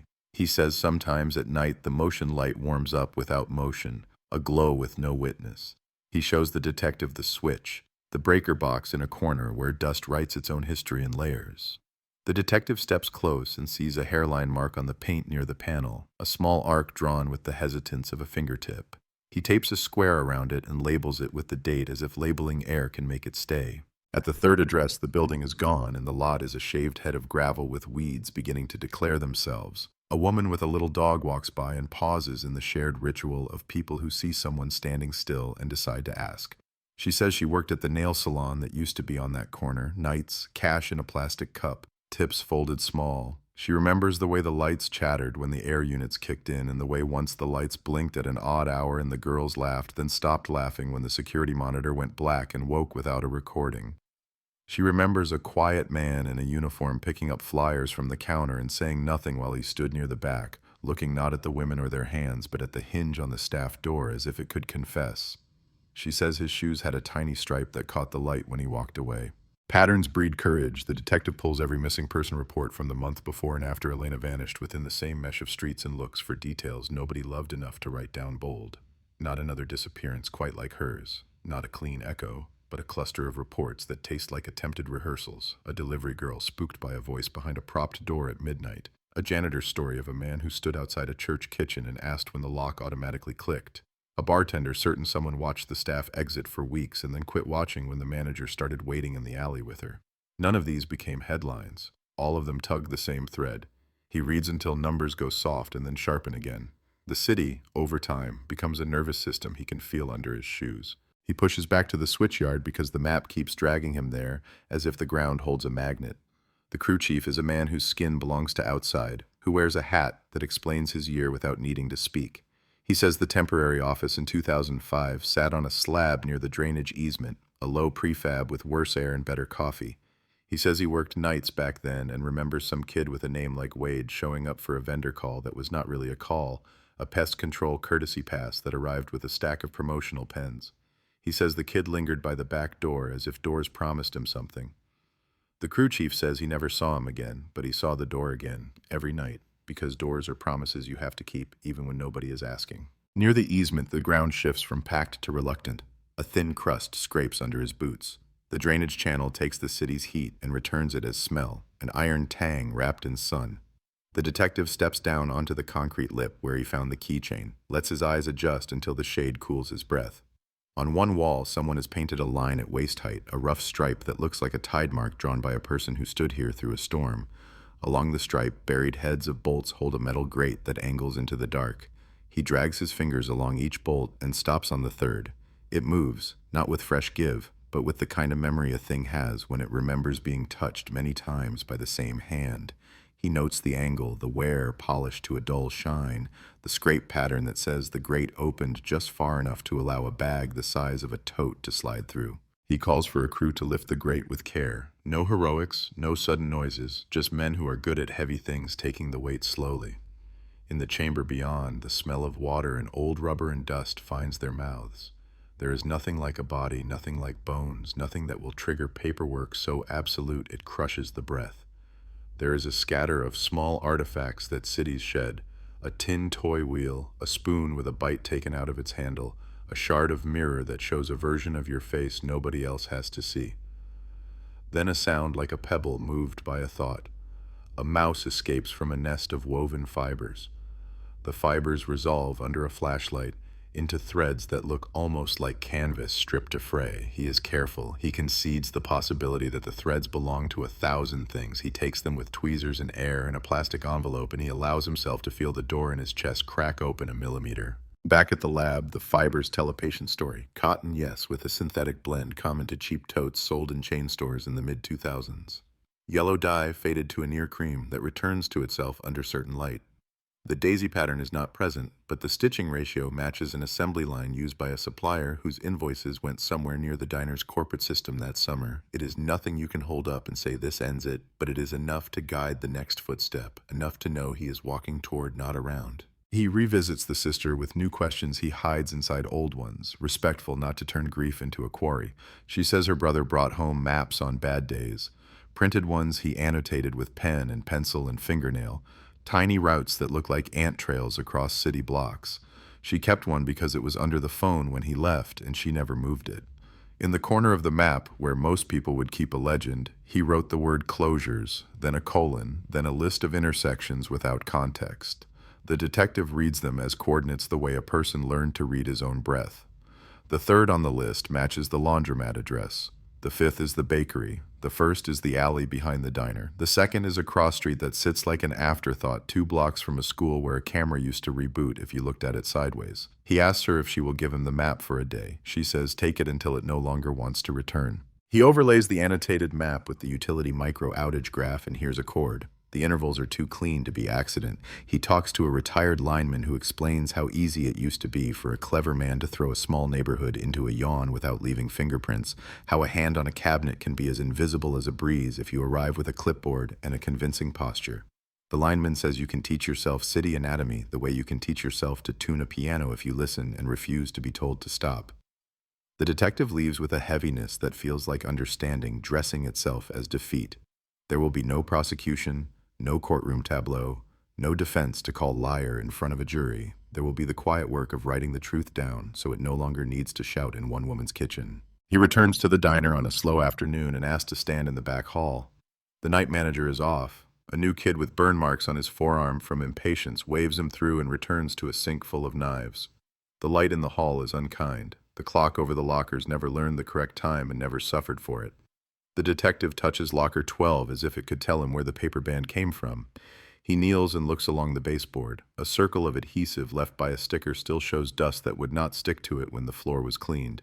He imagines a wristband put aside, a keychain dropped in haste, a door held longer than safe so cool air could touch lungs that craved it. He straightens and watches a server pass with coffee cups that shake. On her wrist, a small tattoo of a flower peeks from a sleeve. Not a daisy, another kind, but close enough to make his throat tighten. He drives to the pest control warehouse again and asks for the supply records from 2005. And the supervisor reminds him that nobody keeps records that long unless they love paper more than sleep. The detective asks him to try anyway. Together they lift a box from a top shelf and blink at the dust that decides to leave. Inside, invoices on continuous feed paper, those white and blue ladders that sing when you tear them. One is stamped with a special order for shoe reflectors. Another is for a batch of door wedges distributed as a promotional item to partner businesses with the company logo on the side. The detective holds the invoice like a knife that does not know it is a knife. Door wedges. Branded. Free. He closes his eyes and sees a wedge under a door with a rule that said, "Do not prop." He asks if any wedges survived. The supervisor almost laughs, almost apologizes, then remembers a drawer where old giveaway junk goes to die. In the drawer, under koozies and pens and a mouse pad with a telephone number nobody calls, sits a wedge the color of caution. The logo is rubbed down to suggestion. It feels like the handle of an old tool. He bags it with the quiet a good moment deserves. There is a kind of case where you rescue a person from a place. There is another kind where you rescue a place from a person. This is neither. This is the slow work of pulling a rope that rings a bell in the past, so someone in the present can say, yes, that happened, and now I can name the shape of the dark. The detective stands on his porch that night and looks at his own door. He thinks of every time he has said, hold on a second, to air he trusted. He thinks of the people who walk away from 1 minute without ever learning it wanted to take them. He writes up the thread in a report that feels like a confession. He avoids the word solved except where policy requires it. He writes recovered, observed, consistent with, corroborated by, inferred from, and then he sets the pen down and admits a line the forms do not want. The minute did not choose Elena at random. It chose a place where kindness was expected and used it. It rehearsed its kindness until it looked like help. The report goes into the box, and the box goes onto a different shelf, and the shelf waits to be asked, and something in the room changes temperature that only the attentive will notice. He visits Elena's mother again with the map. He draws the lines without touching her table. He places the wedge on a cloth so it does not mar wood. He tells the story only to the point where it can help, that doors can be trained to keep themselves, that habits can be retrained until they remember how to refuse. She listens without blinking. She says she began locking the back gate 10 years ago and never stopped. She says she taught the neighbor's girl to check the peephole and the neighbor's boy to ask for a second voice on the phone. She says she draws hearts on the inside of doors before she goes to bed, as if that could instruct the night to be kind. The detective walks out into heat that has finally lost its edge and wonders what remains. A grate that opened to a memory, a bolt that remembers a hand, a wedge that learned to pretend it was a gift, a city that blinked for a minute and learned to keep its eyes open. He puts the map on the passenger seat and the car seems heavier for it. He drives the grid one more time, the diner, the laundromat, the vacant lot, the switchyard, the canal, and at each stop he stands for a breath and lets the door in him stay open just long enough to hear whatever it is the place has been waiting to say. He wakes before sunrise, not because he wants to, but because something in him refuses to trust the dark anymore. The window shows a sky still holding on to blue, the kind of color that belongs to nothing. The city hasn't yet started its hum. It's the clean moment before engines begin, before air conditioning units click, before news radios recite their daily litany of small catastrophes. He pours coffee and stands in the silence like it's evidence, listening to how thin it sounds. On the kitchen table, the case file waits where he left it, its edges curled slightly from the night's humidity, as if it too has started to breathe. He touches the cover lightly, as though afraid to wake it up again. By now, the file is no longer about a disappearance. It's a map of patience, one man's obsession carved into the soft, invisible systems of a city that never realized it was being studied. Doors, lights, minutes, the mechanics of trust. The detective reads through his notes again, looking for something he missed. Between each line, the silence hums with the sound of a fan blade hitting air that doesn't move. He drives before dawn. The roads are quiet, only delivery vans and stray joggers. The diner is still closed. The neon sign flickers between alive and asleep. One letter permanently dim, so the word breakfast reads wreckfast, like the city itself, half-eaten. He parks across the street and watches the back door. A new lock, newer paint. The past, he thinks, always disguises itself as maintenance. He closes his eyes for a moment and imagines Elena stepping out that night again, her shoes on wet asphalt, the white sedan waiting with its headlights dimmed. He hears the door sigh closed behind her. That was the sound of a world tilting off its hinge. At the precinct, someone has left a box on his desk. Inside, old Polaroids, not the ones from the storage unit, but a fresh batch recovered from another clean-out of unclaimed evidence. Each photo is labeled only with a code, yearless. He spreads them on the desk like cards. Most show doors again, industrial, metal, beige, but one catches him off guard, a reflection, a glass panel in a door, and behind the camera, a figure almost visible, holding the Polaroid in the act of taking it. The shape of a shoulder, a cap, and a partial badge on the chest pocket. Not a police badge. A company emblem, round, small, with a line through the center. He leans closer. It's the logo of a utility subcontractor, the same one responsible for servicing the electrical grid near the diner in 2005. The name rushes back from a page he once skimmed. Solar Tech Maintenance, dissolved in 2007 after compliance concerns. A dead company, a dead man, and a live circuit of coincidences. He digs. The archive clerk at the city office looks at him like he's chasing ghosts again, but she pulls the file. Solar Tech, subcontracted inspections for municipal panels and private lines. A list of employees, half-legible faxes printed in that early 2000s gray blur. There it is again.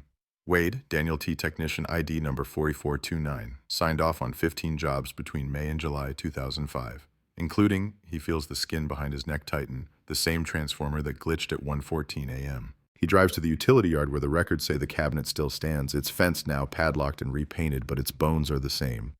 He knows it before he touches it. The paint hides old fingerprints, but not the dents made by tools that were too eager. He traces the line where the ground cable enters the box and sees faint scratching, the kind a screwdriver would make when prying open the latch. He opens his notebook and writes, "He didn't just wait for outages, he made them." The realization doesn't bring relief, it brings nausea, because it means the entire narrative, the randomness, the accident, the small miracle of bad timing was never chance, it was performance. A man rehearsing control until he could choreograph the dark itself. He feels the anger surge quietly, the kind that doesn't yell but waits. He sits in the car and calls the lab. They pull the city maintenance records from the same date. The outage was logged, but the report was handwritten by a temporary technician. Illegible signature, but the field initials are DW. The date stamp smudged, as if someone wiped sweat from the page before it dried. The detective closes the folder and exhales. There it is, the perfect minute. Manufactured, orchestrated, a moment engineered to fold in on itself, swallowing both witness and world. He thinks of Elena's mother again. What would this mean to her? That the night wasn't an accident, that someone built it, that her daughter walked into a minute designed to devour her? He doesn't know whether that's justice or cruelty. Maybe both. Maybe always both. Back at the precinct, the captain wants closure, not poetry.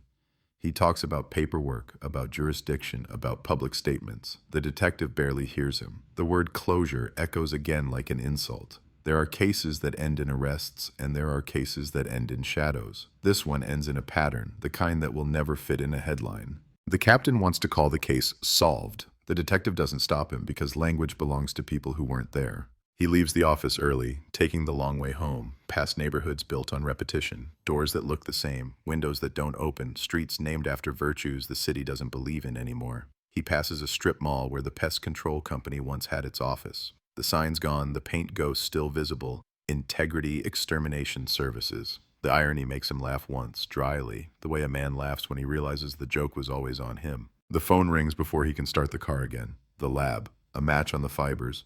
Not the tote, not quite, but the same manufacturer, the same batch of synthetic blend used in both the recovered canvas and a sample from another unsolved case in 2006. Different victim, same pattern, same city. He grips the steering wheel until his knuckles go white.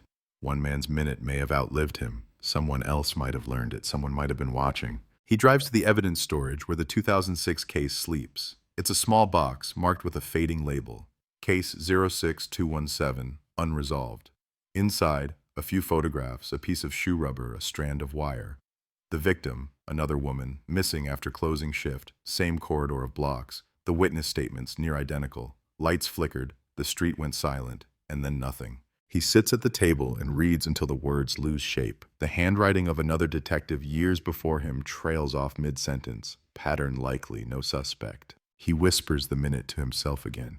1:14, then 1:13, then 1:15. The edges of time blur until it feels like something alive, something that knows when to hide. The precinct goes quiet at night, lights half off, the hum of vending machines the only witness.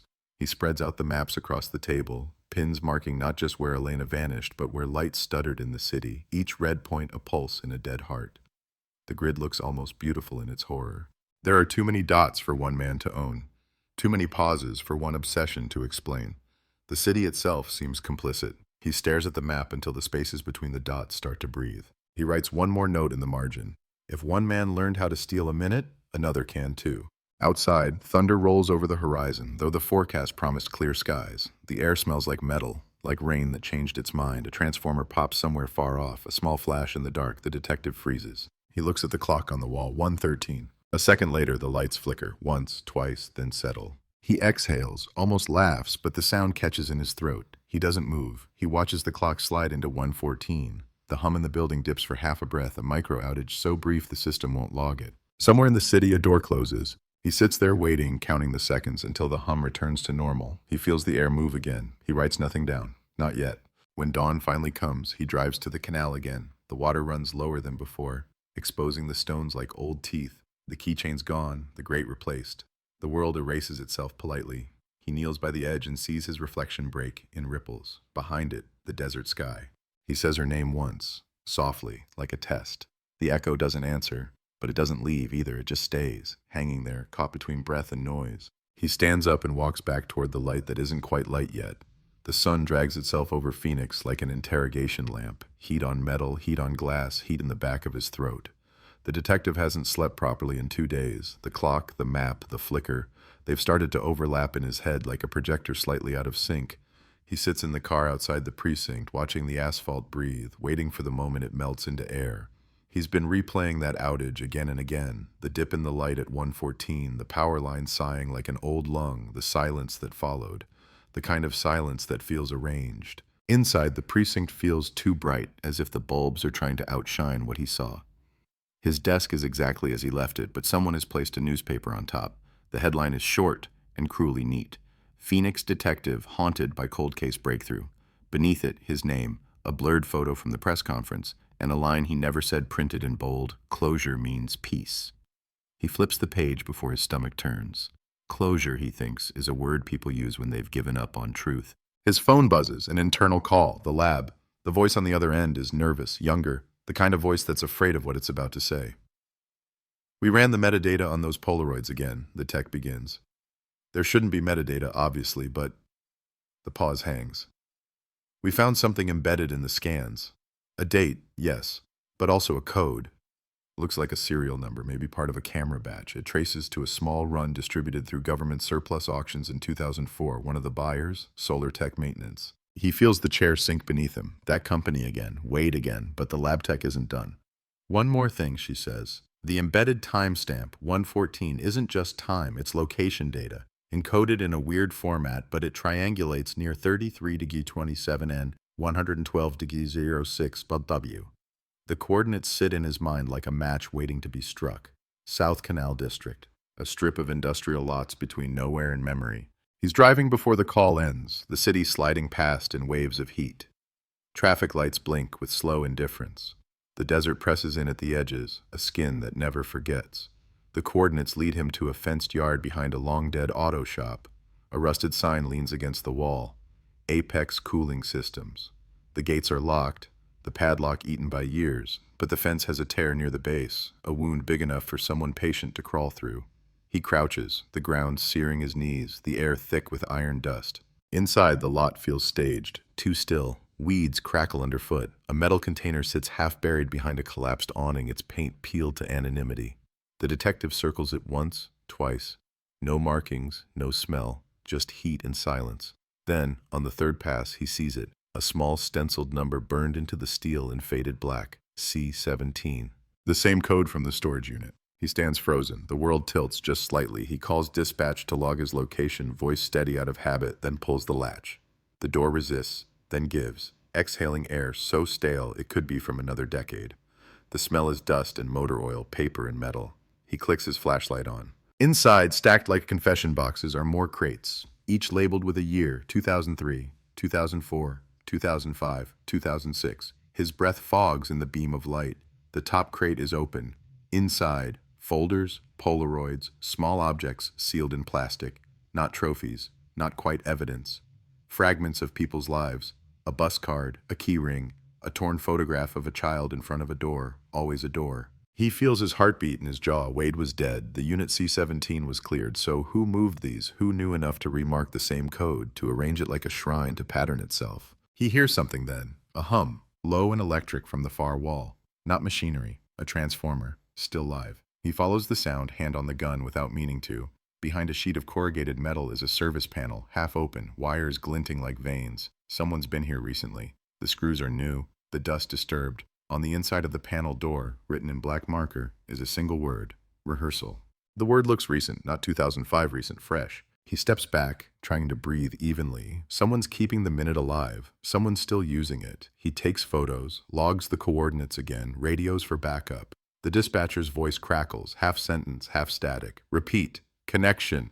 Then silence. The hum deepens. The lights flicker in the open door. He feels the pressure shift, the hairs on his arms rise. And then the transformer pops. Not loud, just enough to make his flashlight stutter. For half a second, everything goes black. When the light returns, the crates seem closer. The air feels thicker. He blinks the spots from his eyes and pulls out his phone to take a picture. The screen doesn't light. Battery dead, though it was full 10 minutes ago. He curses quietly, pockets it, steps backward toward the door.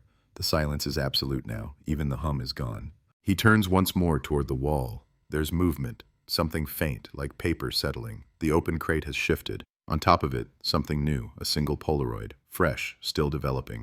The chemical haze blooms in the beam of his flashlight, slow as breath. When the image sharpens, he freezes. It's a picture of him, standing at the container door. He stares at it too long. The air feels heavy, unreal. His voice won't work. He doesn't hear the sirens until they're close enough to vibrate the walls. By the time the other officers arrive, the lights are back on. The transformer hums again, steady as if nothing happened. They find him standing outside the open door, holding the photo like a piece of skin. Inside, the crates are still there. The handwriting on the panel door has been wiped clean. No word, no trace of ink. The Polaroid is tested. No prints, no DNA, only the chemical signature of film manufactured in 2018. Back at the precinct, the captain wants explanations. How could the location tie back to Wade if the materials are newer? Who else had access? Why was the word rehearsal written and erased? The detective doesn't answer. He keeps looking at the Polaroid, at the faint distortion in the background where the light seems to bend around him. He drives home late, still in the same clothes. The city outside is loud again, alive, uncaring. Neon signs, drive-thrus, heat rippling like breath. He parks under a flickering street lamp, stares at his hands, realizes they're shaking. He takes the Polaroid out one more time. The paper has finished developing now, the image sharper. The door behind him in the frame isn't the container, it's a diner door. The diner door, the same rule taped beside it, do not prop. His chest goes cold. The photo is impossible. 2 places at once, 2 times at once, unless someone wanted him to see that the line between them never existed. He doesn't sleep. He sits at the kitchen table until morning, the photo standing upright against his coffee mug. At dawn, his phone buzzes again, a voicemail, time-stamped 1:14 a.m. No number, just breathing, then a click, then silence. He deletes it without listening again, but the sound stays, looping behind his ribs. The next day, the captain orders him off the case. You're too close, he says. Take a week, go north, let the city breathe without you. But the city doesn't breathe, it pulses. Every night at 1:14, the power dips for a fraction of a second somewhere on the west grid. The outage tracker doesn't log it. The detectors don't blink. Only he feels it. The faint flicker through the air, the whisper of a door sighing shut in the distance. He starts carrying the Polaroid with him everywhere. In his pocket, it warms against his leg. Some nights, when the world goes quiet, he swears he hears the faint snap of a camera shutter in the dark. He checks the clock, always 1:14, always. He thinks about Wade, the man who rehearsed minutes, who taught the city to blink on command. He thinks about the word rehearsal written on the panel. About the handwriting that didn't look entirely his. He thinks about the kind of obsession that outlives its host, the kind that becomes contagious. He looks at his reflection in the window, city lights behind him bending like lines of code, and whispers to no one, "You're not done, are you?" Somewhere across town, a transformer hums. A door opens, a light goes out, and a camera takes another picture. Night falls like a verdict. The detective sits in his car outside the diner, the same diner, the one that's become less a location and more a wound that refuses to close.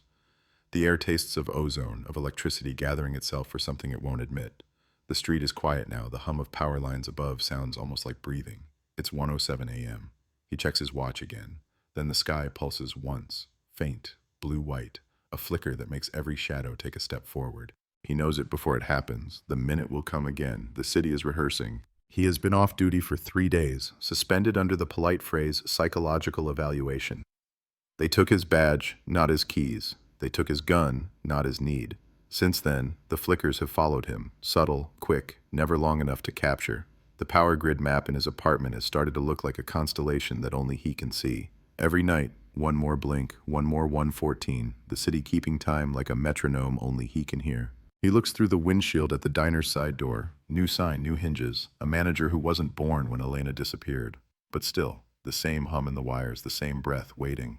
He opens the glove box and takes out the Polaroid, his own face staring back, that impossible diner door behind him. He's memorized every grain of the film, every smear, every shadow. But tonight he sees something new. In the reflection on the metal door, barely there, faint as smoke, another figure. Not him. Someone standing just outside the frame, holding something small, boxy, a camera. He blinks hard. It's still there, the angle, the outline, unmistakable. Someone else took that photo. Someone else was in the container that night watching him from the dark. He opens the car door before he can stop himself. The air outside feels wired, the kind of dry heat that vibrates. He crosses the lot, steps around the back, the crunch of gravel loud in the silence. Every security light flickers once as he passes, a nervous heartbeat of electricity. He reaches the door, touches the handle. Cold. Wrong kind of cold for Phoenix. He breathes once, presses his ear to the metal. There's a sound on the other side. Slow, mechanical. A soft click, pause, click again. The sound of a camera loading film. He pushes the door open. The kitchen is empty. Chrome counters, fryer oil congealed into glass. The clock on the wall blinks 12 and dog like it's forgotten time altogether. He steps inside. The air smells faintly of lemon cleaner and dust. He turns off his flashlight and waits. Click! This time it's closer. He spins toward the sound, beams slicing the dark. Nothing. Only the corridor to the lockers, the one where locker 12 used to be. He follows it. Every footstep sounds rehearsed, as if the floor already knows his rhythm. At the end of the hall, the motion light trembles awake, weak, delayed. It spills across the doorframe to the alley. A thin line of light leaks in from outside, and there, taped just above the handle, is a note, one word. Black marker, clean strokes. Continue. His breath catches. He reaches out, fingers brushing the edge of the paper. The ink is fresh, tacky. Someone wrote it tonight. He pulls it down, flips it over. A coordinate string written neatly on the back. He memorizes it without wanting to. Then, something flickers again. The lights cut for half a second. And in that momentary blackness, he hears it. Someone running down the alley, fast, deliberate. He bolts out the door, flashlight swinging, empty asphalt, the hum of a cooling unit overhead. The air still ripples from movement, but whoever it was is gone. He aims the light down the alley and sees footprints in the thin layer of dust, small, sharp, leading toward the canal. He runs. The city stretches and warps around him, shadows doubling themselves under sodium light. The canal glints ahead like a vein. He reaches the embankment, breathing hard. The footprints stop at the concrete lip where the grate used to be. Someone has reopened it. The bolts gleam with fresh scratches. The smell of damp air rolls out. He shines the flashlight down, nothing but water and dark. Then, floating there, turning slowly, is another Polaroid. He crouches, catches it before it drifts away. The film is still developing. His fingers tremble as the image burns through. It's the diner again, but not the exterior, the inside, the back hallway, the exact moment he read the note, and in the doorway, in the blur of motion, his own silhouette, but behind him, someone else's shadow, taller, unclear, holding a camera. He jerks back. The light hits the water, shattering the reflection. He looks around, but the street is empty. Only the steady buzz of transformers fills the air, that soft electric growl that sounds almost alive. He stands there for a long time, until the wind rises, until the dust begins to settle on his shoes. Then he tucks the photo inside his coat. Back in his apartment, he spreads the Polaroids across the table. 11 now, each one stranger than the last. Doors, corridors, reflections, and in every one of them, somewhere in the corner, faint but visible, a figure holding a camera. The same outline, always just beyond reach. He thinks of the word on the wall in the container, rehearsal. He thinks of the note taped to the door, continue. He doesn't know when he starts writing, but the words come fast, jagged. A theory, half confession, half warning. Maybe Wade never acted alone. Maybe the minute was bigger than him. A design, a loop built into the bones of the city. Maybe someone else picked it up where he left off. Someone who knew how to make time skip, how to pull people into its seams. He writes until the dawn burns through the blinds. Then he sees it, the light blinking on his answering machine. New message, no number, timestamp 1:14 a.m. again. He presses play. Static, then a man's voice, quiet, almost gentle. Good, you're learning the rhythm. The message ends. He doesn't move for a long time, just sits there, listening to the empty click of the machine. The city outside is waking up, but inside, everything feels reversed, as if the day is just pretending to be light. He opens the window. The sound of traffic filters in. A transformer hums somewhere close. The air smells like heat and metal. He whispers to no one, where does it end? Somewhere below, a camera shutter answers. The city feels different when you know it's watching you back. The detective drives through downtown Phoenix with the windows down, letting the wind carry that faint metallic taste of the grid. Every streetlight hums now. Every flicker feels like punctuation. The world doesn't blink randomly anymore. It blinks in rhythm, his rhythm. He hasn't turned in the new Polaroid. It sits on the passenger seat like a silent passenger, its edges curling from the heat. Every once in a while, under certain light, the glossy surface catches something that wasn't there before, like motion frozen inside the emulsion, waiting to finish developing years too late. He turns onto 7th Avenue, passes the diner again, slower this time. Workers repaint the back wall. The "Do Not Prop" sign has been replaced by a corporate logo. The past, now franchised. He keeps driving until the city gives way to the desert, until the skyline dissolves into sand and antenna towers that look like bones of taller creatures. The coordinates on the note, he finally typed them into his car's GPS. They point here, a decommissioned radio relay tower north of Tolleson, surrounded by dust and silence. The gate at the dirt road entrance is gone, rusted clean through. No one's maintained this place in a decade. He steps out, the heat pushing on him like a hand. The air buzzes, not from insects, but electricity trapped in old wires. He follows the cables that snake into a small concrete shed at the base of the tower. The door stands open. Inside, the air is cool, stale, heavy. His flashlight beam cuts through the dark and lands on a single object, a folding chair facing a wall covered in photographs. He freezes. It's not just doors anymore. There are alleys, transformers, street corners, intersections, dozens of them, each photo stamped with time codes. 1:14 a.m., 1:14 a.m., 1:14 a.m. Different years, different locations, a litany of seconds, some taken in the early 2000s, some taken months ago. On the floor beneath the wall, a Polaroid camera lies cracked open, fresh film still inside. Beside it, a yellowed maintenance jacket with a name patch half torn off. The remaining letters read, WAD. He breathes through his teeth. Someone rebuilt the ritual here. Someone's still keeping time. A movement catches his eye. In the far corner, an old television hums to life, static flickering. He steps closer. The image sharpens into a security feed, grainy black and white. It's the diner alley, tonight. He can see the new lock glinting, and in the frame, for one instant, the faint outline of a person walking past, holding a camera. He looks at his watch. 1:10 a.m. He backs toward the door. The desert outside is silent but alive with static. The power lines overhead throb faintly like veins under skin. He feels it in his jaw, a low-frequency hum crawling along his bones. He grabs his phone, dials dispatch. The call drops before it connects. He tries again. Nothing. No signal. He steps outside. The air vibrates harder. The tower above him crackles.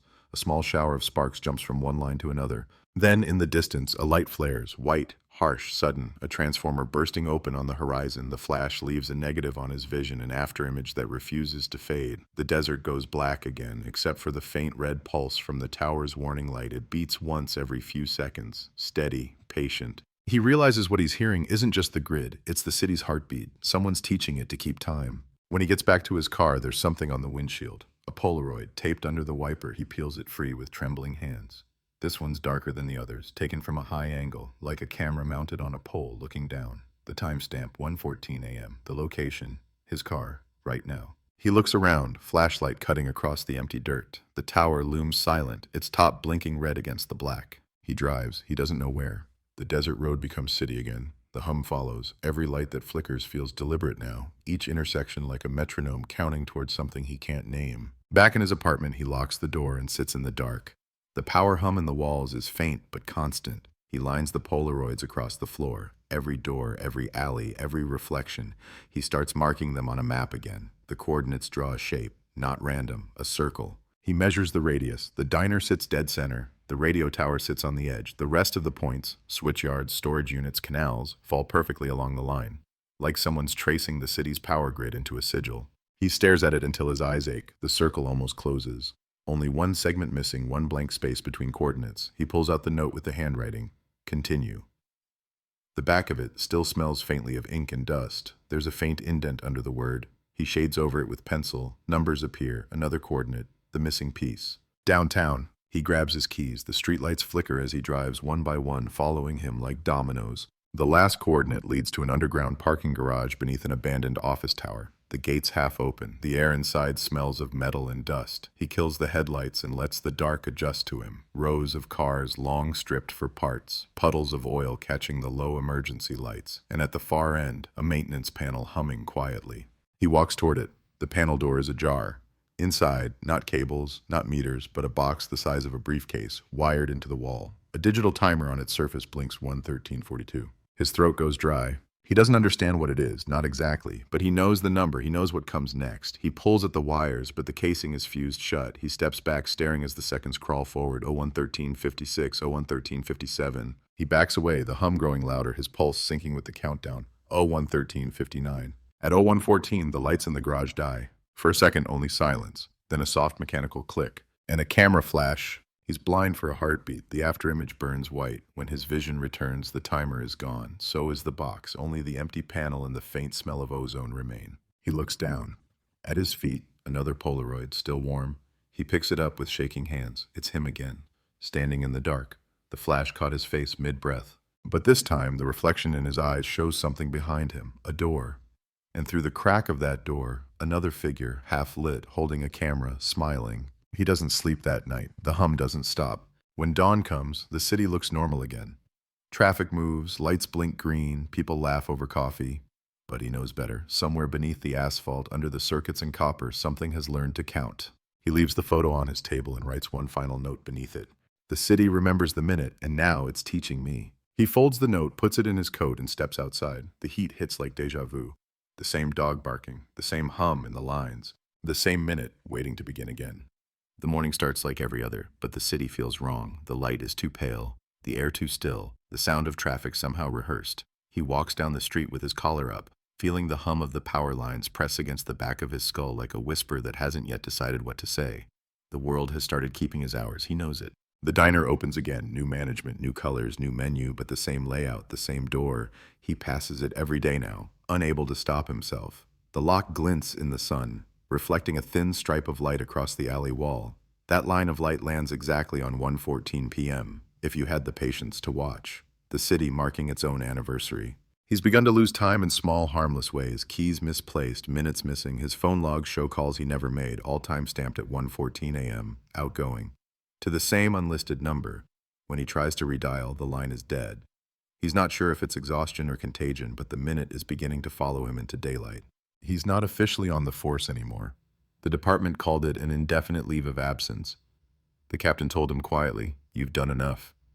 But the captain's voice sounded wrong, too synchronized, too even, like a recording of itself. He spends his afternoons at the library downtown, digging through archived infrastructure reports. The same word appears again and again in the handwritten margins. Calibration. Each report covers minor power surges, small fluctuations no one cared about, but the pattern forms a circle again, the same radius he mapped with the Polaroids, the same geometry, only now it's alive. He finds one report from March 2024, long after Wade's death. The technician's signature is just initials, DW. He prints the page. The ink bleeds slightly as if still wet. That night, he dreams of the canal. In the dream, he walks the path where he once found the tote, but the water is gone, replaced by a mirrored surface that reflects not the sky, but doors.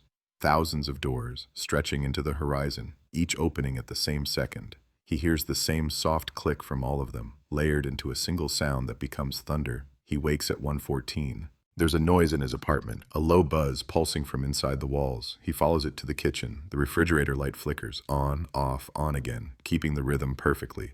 The hum deepens. He opens the freezer door and sees a Polaroid taped inside, pressed flat against the frost. His hand shakes as he peels it off. The picture shows the front of his apartment building, taken from across the street. His window, 3rd floor, is dark. But in the frame, at that window, a silhouette stands, holding a camera. He drops the photo. The hum stops. He doesn't turn on the light. He just stands there, breathing through his teeth, staring at the refrigerator until dawn. By morning, he's packed a bag. Not much. Clothes, his notebook, the stack of Polaroids, the first one with Elena's door, the last one from the garage. He drives out of Phoenix as the sun burns through the haze, heading north without aim, just distance. He tells himself distance will break the pattern. Distance will starve the signal. But 2 hours out, the radio begins to fuzz. Static first, then a whisper, faint but rhythmic. He turns the dial, but it follows. The same pattern of 3 soft clicks, one pause, then a voice, his own. Continue. He slams the radio off. The car stalls for half a breath. The dashboard clock flickers once, then freezes at 1:14. He gets out of the car, stands on the side of an empty highway, surrounded by nothing but dust and desert scrub. No power lines here, no cameras, no city, just heat and silence. He breathes in the emptiness like it might disinfect him. But then he hears it, faint, far off, behind the horizon, a single pop, transformer distance, the hum reaching for him. He drives again, north, faster. In Flagstaff, the air feels thinner, cleaner, but even here the clocks and gas stations blink wrong. He rents a room in a cheap motel, 2nd floor, facing the woods. The kind of place where time is already given up. He tells himself it's safe. That night, he sets all his devices on the dresser and unplugs everything. He checks the analog clock on the nightstand, 1:02. He lies back, eyes open, waiting for the rhythm to find him. When it comes, it's subtle, a faint tremor through the walls. The light in the parking lot outside flickers once, twice. He gets up, looks through the curtains, nothing but empty cars. Then from the woods, a flash, white, instant, like a Polaroid. He runs outside barefoot, heart hammering. The trees stand black against the moonlight. He hears no camera, only wind. Then at his feet, something soft. A photograph. He picks it up slowly, the image still developing, faint green smears fading into shapes. When it clears, he feels the bottom fall out of him. It's the motel, his window, the exact moment he pulled the curtain aside. He looks up. The woods are silent. His own breath sounds too loud. When he goes back inside, the analog clock on the nightstand has stopped, the hands frozen at 1:14. He laughs once, dry, exhausted, maybe broken. "All right," he says aloud to the room. "You win." He sits at the table and writes a message in his notebook, page after page, like a man taking dictation from a ghost. He writes down the theory he's been circling since the beginning. The minute isn't just an event, it's an organism. It moves through circuits, through cameras, through eyes that stare too long. It's not a man or a motive, it's the silence between frames, the hunger of the gap itself. He writes until the ink runs out. Then he tears the page out, places it on the nightstand, and steps outside into the parking lot again. He waits. When the flicker comes, he doesn't flinch. The transformer hum rolls through the hills, low and endless. Somewhere in the distance, a camera shutter cracks the air like thunder. The flash catches his face, and the world stops for exactly 1 minute. When it moves again, he's gone. In the morning, the motel clerk finds the door ajar, the lights flickering weakly, the bed untouched. On the table, a single Polaroid, still damp from development. It shows the parking lot at night empty. But in the far corner of the frame, if you look closely enough, you can see a faint figure walking away, holding a camera. The photo reaches the precinct before dawn, unmarked, delivered in a plain envelope. No return address, no message. Just that Polaroid, the empty motel parking lot, the faint silhouette at the edge of the frame. The desk sergeant doesn't even look at it twice. He drops it in the incoming tray for evidence processing. By noon, someone notices the timestamp, 1:14 a.m. It makes its way to the captain's office by afternoon. He stares at it longer than he should, tracing the figure in the corner with his thumb. The shape looks familiar. He doesn't say it, but everyone knows who it resembles. When they send a local unit to the motel near Flagstaff, the room is already stripped bare. The clerk says the man left quietly in the night, looked tired but polite. She doesn't remember his name, only that he paid cash and asked if the clocks worked properly. She thought it was a joke. The detective's car is still parked out front, keys in the ignition, tank full, map folded on the passenger seat. The radio turns itself on when the officer opens the door, crackling static like a slow exhale. The display blinks. 1:14. The department calls it a disappearance unofficially. No sign of foul play, no body, no struggle, just absence, the kind of silence that's almost professional. They file it under his own name, then quietly lock the report in the same archive he once haunted. Case number 25-14-14. Weeks pass. The story leaks anyway. Detective vanishes after solving decade-old cold case, the headlines read. The public eats it up. Phoenix's favorite ghost story. Conspiracy threads multiply. Some say he faked it, that he went rogue chasing a theory about the grid. Others claim the city took him. People love a good haunting, especially one you can blame on electricity. But strange things start happening, not big enough to make the news, just small, consistent, unsettling. Security lights that flicker at the same minute each night, cameras rebooting mid-recording, voicemail boxes filling with nothing but faint breathing. Every timestamp reads 1:14 a.m. Technicians call it coincidence, software error, old infrastructure hiccups, but a few of them, those who've been around since the diner case, don't sleep well anymore. The captain retires early. He can't shake the feeling that the hum in the ceiling is getting louder. On his last day, he finds an envelope waiting on his desk. No name, inside a Polaroid. A room he recognizes. His office. Empty, lit only by the glow of the hallway. In the glass of the window, reflected faintly, a man sitting in the chair where the detective used to sit. The figure is holding something small, square, aimed at the door. He locks the photo in the drawer and leaves without saying goodbye. After that, the building begins to change. The janitors complain that lights flicker in rooms no one enters. Surveillance footage loops for exactly 1 minute each night, erasing whatever it catches. It swears it's a bug.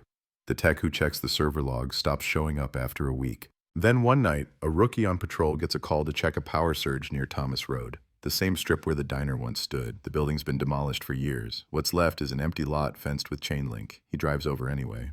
The hum hits him before he cuts the engine, a low, rhythmic pulse that vibrates the steering wheel. He steps out, flashlight ready. The air is too still. The temperature drops 3 degrees in a second. The hum rises until it matches the beat of his heart. He points the light toward the lot. Someone's standing there. A man in a coat, half turned away, camera hanging from his neck. The flash reflects for a moment, blinding. The rookie drops his flashlight. When he picks it up, the figure is gone. Only dust, moving like breath. On the ground, a photograph lies face down. He turns it over. It's a picture of himself, standing by the fence, the flash mid-burst. He leaves the scene without a report. He transfers to another city within the month. By now, the stories spread quietly. Among cops, electricians, night shift workers. They call it the minute. Some say it's haunted. Some say it's a code built into the grid, a loop that replays itself through anyone who stares too long at its rhythm. Others whisper that the detective never left, that he's become part of it, watching through cameras, waiting for the right door to open again. Downtown, the power company installs new transformers, upgraded systems, digital clocks that don't blink anymore. On paper, the grid is stable. But the engineers notice something they can't explain. Every night, the current dips for exactly 60 seconds. Same interval, same pattern, same pulse. And if you stand on Thomas Road at that exact minute, when the lights dim and the city holds its breath, you can hear it, soft and far away, the faint snap of a camera shutter. Some say it's Wade, some say it's the detective, and some say it's the city itself still learning how to take pictures of its own darkness. The city doesn't sleep anymore, not really. At night, the skyline hums like a living thing, lights flickering in coded rhythm. Too precise to be random, too quiet to be protest. People have started calling it the breathing, that soft, pulsing shimmer that sweeps through Phoenix around 1 a.m. every night. The technicians say it's nothing, a harmonic anomaly, the kind that shows up when the grid's too old and the night too dry. But the people who've lived here long enough know better. They can feel it, like a memory moving under their feet.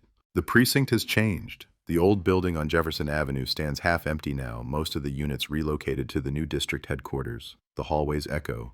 The air smells of dust and printer ink. A few detectives keep their desks here out of superstition. They say this place still listens, still remembers cases solved and unsolved. In one of the far offices, a box sits on the floor marked Archived Evidence, 2005-2006. The label is curling at the edges, the handwriting faded. Inside, under a pile of incident reports and Polaroid sleeves, lies a single photograph in a sealed bag. A man in a coat walking away through a desert road, the flash behind him burning white. No one can confirm where it came from. It appeared during the latest inventory, slipped between two unrelated files. The bag tag is dated this year, 2025. The evidence clerk swears she didn't log it. By the end of that week, small things start happening again. The network server resets itself at 1:14 a.m. every night, erasing 30 seconds of data. The security lights on the west side hallway blink twice, pause, blink once. Exactly the same pattern from the diner tapes. The janitors start refusing to clean that corridor. They say they can hear a camera shutter echo when the lights go out. The captain, long since retired, lives alone now in a small house on the edge of town. He keeps his blinds closed and his clocks unplugged. But every night, right before 1:14, his old police radio crackles to life. Always the same three words, distorted, whispered through static, continue the minute. He tried recording it once, but the playback was blank. He doesn't try anymore. Downtown, an engineer named Mara works the night shift at the power monitoring center. She's 26, sharp, skeptical, the kind who calls every myth a glitch. Her job is to track irregularities across the western grid. One night, the anomalies start forming a pattern on her screen. Small, perfect arcs that pulse like a heartbeat. The timestamps repeat. Always 1:14 a.m. She zooms in on the grid map, overlays the data. The pattern draws a spiral, starting from the old diner lot and expanding outward across the city. She runs a diagnostic. The software crashes. The monitors flicker. And for just a second, less than a second, the screens flash an image. A man standing in a parking lot holding a camera, staring directly into the lens. Mara freezes. When the image disappears, she reboots the system. Everything returns to normal, except for one thing. Her webcam light is on. She disconnects the power. The light stays on. That's when she hears it, faint behind her, the soft mechanical click of a Polaroid. She spins around. No one there. Only her own reflection in the dark window, lit by the red glow of the monitor. The next morning, her supervisor finds the office empty, her chair pushed neatly under the desk. The security footage ends abruptly at 1:14 a.m. The last frame shows her looking at the camera, half a smile. The city absorbs the story, like it absorbs heat, quietly, without argument. The news doesn't report it. The grid doesn't fail. But the people who work late start noticing things. Traffic cameras blinking in unison. Storefront lights dimming for exactly 60 seconds. The air conditioners cutting off in perfect synchronization. Every 1:14 a.m., Phoenix exhales. And somewhere always a flash. A driver on the night shift swears he saw a man standing on the shoulder of Interstate 10 that week. Coat flapping in the wind, camera in hand. He slowed down, honked. The man turned toward the headlights. The flash reflected off his lens like an animal's eye. Then he was gone.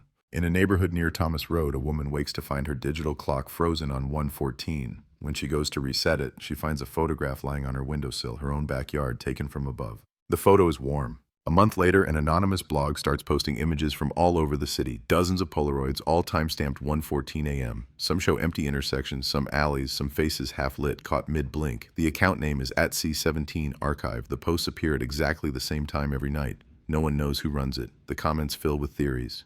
Ghosts, AI, a secret art project, the detective's revenge, the city's own surveillance self-portrait. But some of the photos don't make sense. They're not from Phoenix anymore.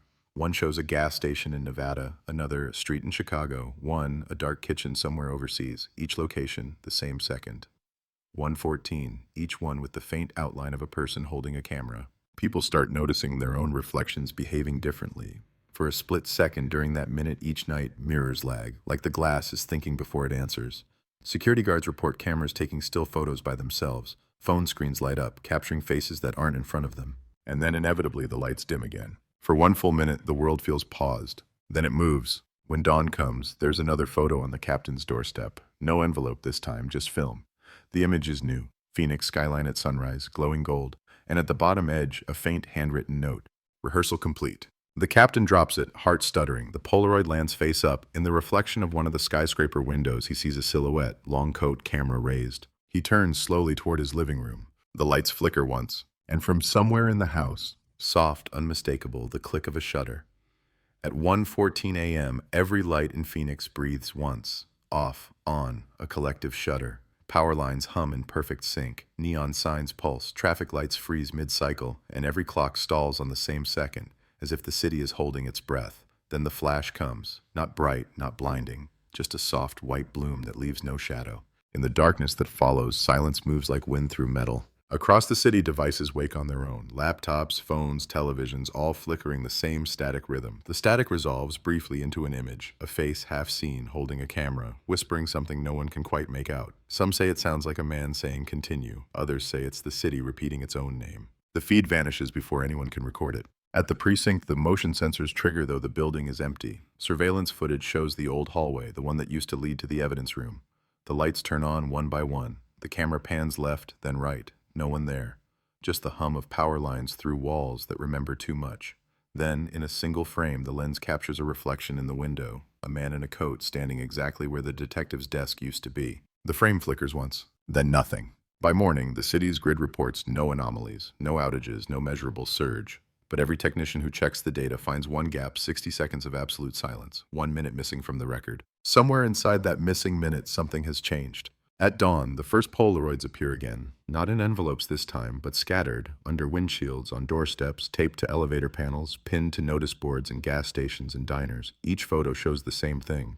An ordinary street corner, a flicker of light, an empty space that feels almost occupied. Each stamped 1:14 a.m. And in each one, if you tilt it to the light, there's the faintest reflection of the photographer in the glass, impossible to identify, blurred by movement, as if caught mid-turn. People try burning them, shredding them, photographing them with their phones. But when the new image is developed, the same white flash appears again, the same signature. C17. No one knows what it stands for. Some say it's the storage unit. Others say it's a code for the circuit Wade once hijacked. But a few, the ones who remember the detective, think it's something else entirely. They think it's an instruction. At 1:14 the next night, the lights dip again. Across the state. Across time zones. Across continents. The pulse travels the way hunger does, quietly, efficiently, following the paths we built to make life easier. Screens blink, doorbells ring, street cameras refocus. The hum expands. A man in Berlin swears his elevator stopped for a minute that didn't exist. A woman in Tokyo finds her reflection holding a camera. A family in Lisbon wakes to find a Polaroid on their table showing them asleep. It's no longer a Phoenix story, it's a network, a pattern, a ritual of light and delay. And somewhere inside that growing circuit, the detective walks again. Some see him in the periphery of highway cameras, caught mid-step under sodium light. Others swear they've seen him in reflections, coat moving like static, a Polaroid camera in his hands. He doesn't age, he doesn't speak, he only looks. One eye hidden behind the lens, the other staring straight through the glass. They say he isn't human anymore, that when the grid took him, it learned him, that the city built a memory of his shape, his patience, his obsession with unfinished minutes. That now, when a camera blinks, it's him deciding what the world remembers. In one last photograph found weeks later, the skyline is bathed in pre-dawn blue. The caption, handwritten in a thin black line beneath the frame, reads, "Every city has its minute. Ours just learned how to keep it." Underneath, faintly embossed in the film, 1:14. Continue. And if you're awake at that hour, anywhere, any city, you might notice it too. The hum behind your walls, the half-second flicker in your lamp, the feeling that someone just took your picture. If you listen closely enough, you can even hear the sound. A camera shutter. Soft, precise, eternal.